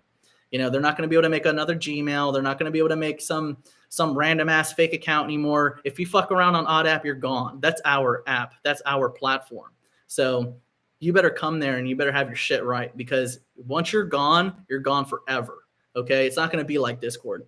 And what's sad about Discord now is not only they're selling they're selling your data, they're harvesting your data, okay, but they're also now not tying a phone number to it, okay. So my apps can be KYC, but this is going to be different. Discord is tied to it used to be tied to a phone number, which had some sort of security to it, but now you don't need a phone number either. Anybody could just make an account. This thing is going to be so riddled with bots and hackers, it's not even funny. And I don't know how many stories of wallets and NFTs getting stolen that you guys. I mean, guys, look what happens in Discord right now. Trades are getting front ran by different Discord servers. All they do, and whether they're your friends or not or whatever, they just server hop and they don't give a fuck about your community. They don't give a fuck about you. They don't have a real sense of morality. They don't have no real sense of community or movement or purpose for a real crypto sector. They're not building shit. They just have a lot of hot breath. They don't do shit. Okay. All they're doing is server hopping from community to community, waiting for you. So that way they could see what pick they want to front run. And they do it to all your communities. It's a fucking issue. All they're doing. And especially, here's another thing too. In OddApp, it's going to be a lot harder for influencers, because put it this way. So the way they have it now, the influencer, they have your Discord, and then they set you up with Patreon and OnlyFans and all these other fucking random places. And then they say, okay, well, this is tied. Your credit card system or your digital wallet is tied to your Discord private server. And that's how the people are getting hacked, because of those bridge links. So that's an issue. And OddApp is not going to have that issue because it's all on one platform. Okay. However, if an influencer wanted to use OddApp, or if an admin wanted to use OddApp, okay, you're not going to have that screenshot shit jump around or whatever. People that go there, they're not going to be able to share data with their friends. I mean, maybe if they want to make a phone call or send a text or something, but they're not going to be able to do screenshots and do that other extra shit. It's so much easier to steal your data or to steal your IP or to make fake accounts or hack your wallets or hack your credit cards, hack your identity. There's so many problems that Discord has when it comes to harvesting your data. It's an issue. And that's why MYC saw all these issues as not only an administrator, but also as an investor about the problems. I see there was a lot of things that I dislike as an admin, but there's a lot of things that investors dislike about admins. So I look at both of those issues, and we have voting systems that are implemented where you could have democracy between coverage on what picks that you guys want talked about and shit like that, you know. And this is going to be safer for a lot of influencers that just want a place that doesn't have that liability, because now, you know, you guys will have a variety of picks that you could vote on, and then the community will vote on it. And now if something goes wrong, the community voted on that, not you. You know what I'm saying? Because what happens now is you got a bunch of yo-yos and Mickey Mouses that always want to blame the next guy because something goes south because they didn't do the research, or they didn't keep up on it, or they didn't stay up to date, or whatever the fuck, whatever excuses they got for their failures, you know. But with a voting system, it puts the responsibility and the accountability directly on the community for them to make those decisions, not the admin. You know, the admin could still share what they want to do and stuff like that, but with a voting system, I think it makes it so much more fair for both the administrator and the user, or I'm sorry, and the investor. So there's a lot of different things that I thought about between admin and investor to make it safer for both sides, or to at least have some sort of democracy or some sort of decentralization to content creation. So, you know, that was really my goal for this, because I saw the bullshit that's going on Discord, and I saw a lot of the trolls that happen, the fake accounts, stuff like that. When you come to OddApp, I'm gonna know who you are. So people act different when you know who they are. You know, when they can make fake accounts and do a bunch of dumb shit, they fucking act like cowards, and that's why they talk shit, because they think that they're hidden. They think that they think that they're gonna be hidden forever or whatever. But when we transition to OddApp, I'm gonna know who everyone is. So we're not going to have any Mickey Mouses on OddApp. OddApp is literally going to revolutionize what we had, because we're going to be replacing Discord. We're literally replacing Discord. This has never been done. You know, we've had the most biggest historic calls, and we have now a viable product that's going to be Apple and iOS. That is the biggest shit that's ever happened in this space. You know, and what's funny? We don't got an audience. Supposedly, we don't got no audience. Supposedly, there's barely any subscribers, barely any followers, no views, no engagements, you know, all that bullshit you guys got going on in your heads. We're showing you that everything is fucking phony. So, you know, that's why I tell you guys, like, stop letting these numbers get to you. Stop letting the views, stop worshiping robots, stop worshiping algorithms, stop worshiping all this dumb shit as if it's a reflection of legitimacy, and it's not. Listen to the content. Listen to what they're saying. Listen to their presentation. You know, that's part of doing your research. It's not just saying, oh, you know, here's a pick and I'm just going to go get it. Like, listen to what's being said. Because just because somebody has 1 million subscribers or someone has 500K subscribers does not make them more legitimate than you. Because there's a bunch of people out there that got fucking 100,000x, 5 million, 1 million, 300K or whatever. And they're not even a fucking surface scratch of what MYC is when it comes to education or my data. So what happened? What's the difference? I didn't pay for fake shit. That's the difference. And you're going to see more of that as soon as Elon kills these bots. So guys, there's a firestorm coming. It is going to come. And the conversation is going to be a national fucking topic. It's going to be a national topic that all these companies, think about it. If you were on Facebook and you're a business owner, I want you guys to get an idea of what I'm saying here and how dangerous this has been and how bad it's been, okay? Because no one talks about it, because the people that were utilizing it were making profit off of it, so they don't want to talk about it. But I talk about it because I don't have commercialization like that, and I don't do that shit, okay? But you have to think about it. If you're a business owner and you're on Facebook and you want to do marketing and you want to advertise your product or service on Facebook, you're charged on how many users it reaches. What if you found out that 80% of the users are fucking fake and there's only 20% or 10% humans? And you went and you spent $100,000 on marketing on Facebook to reach 5 million users. And you find out that 4.5 million users were fucking fake and only 500K humans were reached. Don't you think that's a fucking conflict of interest? This is the biggest issue on YouTube, Facebook, Instagram, you name it, it's there. TikTok especially. Like, guys, look, what's funny about, like, here's what's hilarious. Like TikTok is probably like the most toxic fucking place, because TikTok is so manipulated that it'll teach people or make them think that they're getting crazy engagements. Like, guys, all right. I'm sorry to burst a lot of people's bubbles here, you know. And look, guys, look, if I fuck with you and you fuck with me, I love you. Everything's fine. Okay, everything's cool. I don't want you guys to categorize what I say to like 100% of everybody, because there's a lot of great people out there. Okay, but this is my channel. I'm trying to get the message across. Okay, so for the people I fuck with, you know who I fuck with. So, so you go back to TikTok. You guys ever see like an Instagram or Facebook or anywhere, you know, advertising their TikTok, and they're like, yeah, you know, I have, you know, I'm famous on TikTok. You know, I have 1.5 million users or 1.5 million followers on TikTok, you know, and then their Instagram only has like 5K or 10K. So don't you find that weird? You know what I'm saying? Like, and then the fact, like, we had a Twitter Spaces with SBF today. All these influencers with millions of followers, like literally 38,000 people were listening to this with SBF and Mario, and only 38,000 people were listening. And you had influencers in there that, I mean, you put all the numbers together with all those people that were in there, there would be no doubt in my mind that follower counts together on that were probably well over, I mean, at minimum 50 million plus, 100 million plus minimum. You know what I'm saying? And I'm not joking. I'm not joking. Like, nowhere near am I joking about how serious this is, how serious a problem this is.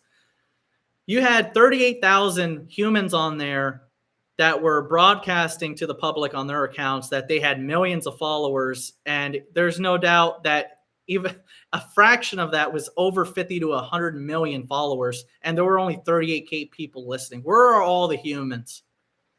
So, you know, the next time you guys look at all these bullshit numbers and think that's a reflection of legitimacy, you need to wake up, because these platforms are using the content creators and they're using the users, because the platform rewards the content creator with algorithm, and the algorithm is not just putting you in front of people, right? Which is part of real, you know. However, part of that algorithm also provides you with fake views, fake likes, fake this and fake that. I'm telling you from the bottom of my heart, guys, I'm not hating. I'm just telling you the truth. Okay. And how I know this is because I've been on the other side of this. Okay. I've had that, you know, but I've also been on the other side where I had a lot of views or a lot of likes, and I take a screenshot and I share it with my community, or I did a video with you guys seen it. I'm revamping everything. So like, you know, the next video I do, it's going to be everything Odd App. And then the way we do things from there, it's going to be mass marketing on just Odd App and what we talk about, things like this and all that stuff. But it's going to be geared towards that. That's the reason why, like, I'm scraping everything and now I'm going to revamp MYC. But, you know, I've showed videos of that, you know, where we had X amount of views, and then literally the next day or an hour after the video was released, they remove 1,000 or 2,000 views. It's fucking weird. It's weird. You know what I'm saying? So it's like they reward and they take away these platforms, you know. It's just something to think about. You know what I'm saying? I personally think before this bot problem gets solved, I know Elon said that he was fixing it, but he didn't fix it because everyone still has their fake ass followers, you know. And I know a lot of people thought that maybe that it was just real, but it's not. You know, he can't fix that problem without DID. This is what a lot of people don't get. You cannot fix this problem on the internet. You cannot fix or have Web3 without DID VC. So unbelievably over, and you guys have no fucking idea. You know what's funny is, like, I've been teaching about Arcblock for a while, and I got people that still don't have no idea what they're holding. It's not meth. It's not meth. It has to be fucking something else. But look, let me go through all your shit. Yeah, the guy that sold Bitcoin for pizza. Yeah, absolutely. I do think we're going to get the rally in 2023, but like, think about it, guys. Look, you say rally, but I wouldn't make that that description, because when you say, oh, it rallied, you're thinking it's just going to go back down. Like, it's not. We're at the bottom of the bottom of the bottom of the market. Even if Bitcoin were to fracture, its dominance level is like 30%. So even if Bitcoin went lower, it wouldn't matter to the alts, because these alts are so bottomed out, it literally does not matter. So for you to buy something now and hold it for the next 2 years, it'll go up in increments, and that's how you're going to get your mass multipliers. That's how you're going to get your 500x, your 1000x, okay? But if you're a guy that's going to be shorting throughout that 2 year, you're not going to ever see those multipliers. But if you could hold something for 2 years from here to the next cycle, and by cycle, I mean, this is the cycle from buying here and then holding. This is a cycle, okay? That's the entire cycle, okay? That's the entire cycle. The bull cycle is not, that's not the way it works, okay? So stop that bullshit, because you guys are going to get yourself wrecked trying to, jump around and do all that weird shit. Euron says diamond hands and crystal balls. If you know, you know. Absolutely. Waiting 2 years to be a millionaire is a chance of a lifetime. Yeah, absolutely. I think it's a good opportunity. I mean, you guys make your own bets. We could go to zero tomorrow. You never know. You know what I'm saying? There's always a chance. So everyone has their own bet to make. You got to roll the dice. I'm gonna roll my dice. I think I'll be okay. But guys, it's always a pleasure to talk to you guys. I wanted to make the time. I know it's been a long time since I talked to you, and I just had so much to talk about. There's so many times I want to go live, but like, I'm really not playing with you that I work literally like as soon as I wake up all the way to when I go to bed. Okay. Like, I would say, sometimes 5, 6 a.m. I do my whole day. I try to work out. And then by the time I go to bed, like still like 1, 2, it's a lot. It's a lot. And I'm working between all these different platforms. I'm marketing, I'm educating, I'm doing one-on-ones, I'm doing voice chats, and doing conferences, and sometimes I don't get to do group chats or group voice chats, but sometimes I'm doing a DM and I'm calling somebody, or we're doing that.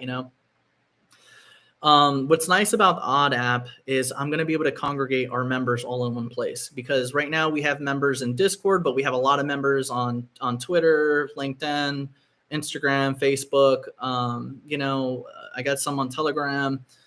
I mean, we have them in different places. You know what I'm saying? And, now that we're going to have our own platform, our own app, I'm going to be able to congregate everybody all into one place, because everyone has Apple and Android. So everyone's going to be able to just go to one spot, not have all these different platforms and third-party systems. And it's not going to be like that no more. It's just talking to you. Hey, here's my link. It's my app. Come on in. And that's our new server. And we're not going to have the bullshit we deal with at Discord ever again. Ever again. And it's already complete. So, guys, we're past the paid for and working on it. We're done. It's done, complete, and we have people playing with it now. Okay. But like I said, give me another week. I'm still doing final walkthroughs with my engineers. And then I still have to appeal to Apple. I have a voice call with them next week.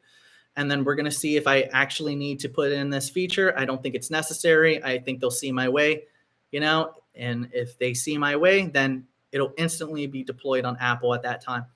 If they decline that, again, like I said, I'm going to add the feature. And then once I add the feature, I'll revamp Android, and then we'll release them both at the same time, and then we're good. Okay. So just kind of bear with me, but it's done. We're done already. Kenley says, thank you for your time, Dion. Let's hope Solo and NASDAQ partnership is secured. I don't doubt it. What's funny, guys, is I know you guys love Sologenic, and I love Sologenic too, and stuff like that, because we have seen coverage for Sologenic and NASDAQ. We've seen coverage between NASDAQ and Sologenic. Okay. But what if I told you that Arcblock has been featured by NASDAQ too? What if I told you that? If you take a look at this and you go down, Arcblock was featured on NASDAQ. Let's see if I get a little bit closer there. I don't know if you guys are going to be able to see it, but you can see it on Twitter if you want. So guys, look, do your research and know what you're holding, because it's going to be biblical. You are going to be using Arcblock whether you are conscious of it or you are unconscious of it. And that's the beauty of it. I'm telling you, this next 2 years is going to be an explosive wave in the crypto sector. And I am not shooken by what happened. And because you know why? You know, and here's what's funny. Okay, before I let you guys go. You know what's funny? Is, you know how like this whole fucking system collapsed all year? For everyone that was in MYC, we never saw we didn't feel the crash the way that the regular market felt the crash. Isn't that funny? I don't think we get enough credit for that, because all year while everybody was snorkeling and going to zero, a lot of our positions did well. They had multipliers, including Bluezil BLZ. Okay? Because while Luna was crashing the entire Cosmos system, we had 3 times Bluezil 2x'd, and then we had 2 times that Bluezil 3x'd this year, 2022. Isn't that something? So while everybody was crashing and going through all the FUD with these mainstream media picks, MYC did not feel the crash the way other people felt. We did tremendously this year. Have we taken some hits? Yeah, absolutely. But we actually made a lot of multipliers this year. So I'm impressed and extremely proud of our community and what we accomplished. And what's funny, guys, is you remember all those multipliers that we got all year this year? You remember all that? Were we marketing? Do we have 50K viewers? Do we have 100K subscribers? Do we have any of that dumb shit? Do we have any sensationalism? Yet we remain successful. You people in the Web 2 space, the Web 2 investors out there, should pause and reevaluate what your strategies are of what you think makes something bullish. And stop going after marketing, because that's what led you into the bubbles that costed you 95% of your portfolios. And all the while you were losing 95% of your portfolios, all those people that led you to those places were calling Dion a piece of shit the entire time all year. Okay? Telling you guys that Dion was a piece of shit while you lost 95% of your portfolio chasing over-glorified bubbles because of marketing. Marketing is a hell of a drug, and research is going to fix that and fix your strategy. And if you don't learn that today with us, then you're never going to learn it. And again, like I said, and I'm going to say it again, I think 95% of this space deserves to go to zero because of how fucking stupid they are. So again, don't be the 95%, because wealth is reserved for only a handful of people. And the handful of people are going to slap you in the face with truth. Okay. And it's going to be that way every time. Okay. So again, you know, I'm sorry that you found the Adult Swim of the crypto space. I'm sorry I talk like Dan Pena a lot. And I'm sorry that I am so politically incorrect. Okay. I'm trying to be nicer. I really am. Paul Gavin says they are shit King Dion and the MYC crew straight to Bulls Island right after Panama. Absolutely. I'm confident in Solo. Absolutely. So Kenley TV says I'm super confident in Solo, especially after Bob Ross went and bought that $16 million mansion. Absolutely. Legend brother, thanks for the content. Yes, absolutely, guys. Look, I love all of you guys. Be like Walter, I appreciate you guys. Look, guys, the reason why I do the videos like I do is because the data is meant for you guys. Because I want our people that listen, that do the research, that stick with me, that want to learn. the ones that really listen, that take the time to listen to me, they reap the rewards. That's why this content is produced the way I produce it. Okay. If I wanted to make my data easily accessible, I would be for free, and I'm not free. Okay. I am not free. Solrex says, Dion is the new Dan Pena. Motherfuckers better fucking listen. This is why you're fucking poor. Absolutely. Yeah, absolutely, guys. Look, don't forget to like, share, subscribe, guys. Please do me a big favor. Press the like button for MYC community. They have been working hard. I have been working hard. You know, we have kept our fingers to the pulse of the market. We've taken care of our people. We care about our people. You know, we supply work to our people. We have our own economy within our network. You know, I support my business owners. Our business owners mean the most to me because you guys revolve everything, you know, and to see products and services produced within our network is a dream for me. I love it. You know, shout out to Dead Punk for the art, you know, especially Maurice in New York. I really, for all my OGs out there, you know, you guys didn't get to see this. This is so sick, you know. You know, we have so much talent, the CGI artists that are out there with us, you know, we have so many different talents within our network, short-term traders, long-term traders, leverage traders, NFT traders, for God knows why. But, you know, at the same time, you know, we're not an echo chamber, and that's the point. So Euron says, absolutely, cheers for your content and sincerity. Absolutely, champion. Yeah, thank you. Good live. Nice to hear people even in this cold crypto winter. Yeah, guys, I know it's like bad news and stuff like that, but like MYC has gotten some pretty decent multipliers this year, have we not? You know, so yes, it's been a tough year. There's been money lost for sure. But, you know, to be honest with you guys, I felt like we did pretty damn good this year, given that we were able to afford keeping the app live all year without revenue and at the same time making multipliers in the sector and still working hard in this space, you know, bear or bull market. You know, MYC became famous in the bear market. So, you know, we went to extravagance in the bull cycle, you know, but, you know, most of what we were known for is what we did in the bear market, you know. So this is our time again to shine. And that's what, you know, this is what I like about the bear cycle, because the bear cycle shows you who's real and who's not, you know, or who actually has things going on, you know. Because, you know, in the bull cycle, everybody's a hero. The bull cycle, everybody is right. And, you know, it's all luck. And, you know, if you were holding anything, you would get multipliers, you know, all that shit, you know. But yeah, but while these guys are bragging about 2x or 3x, we're pulling down 300, 500, 140x, you know, 100x, 270x, you know. So I don't want to hear that bullshit. So, you know, I think that credit is where credit is due for a lot of our members. I do want to shout out Ray Mysterio, our boy from Germany. You know, what's funny is like literally 60% of our people are international. We have like 40% Americans and like 60% fucking internationals. And what's funny is like, you know, Americans fucking hate me most of the time, but the people that appreciate me the most are people that are from international companies, because they're so much forward into where I'm talking about. You know, a lot of the things that I warn people about are what people are going through or have been going through in other countries, because their governments are like worse. And that's coming to America very fast too.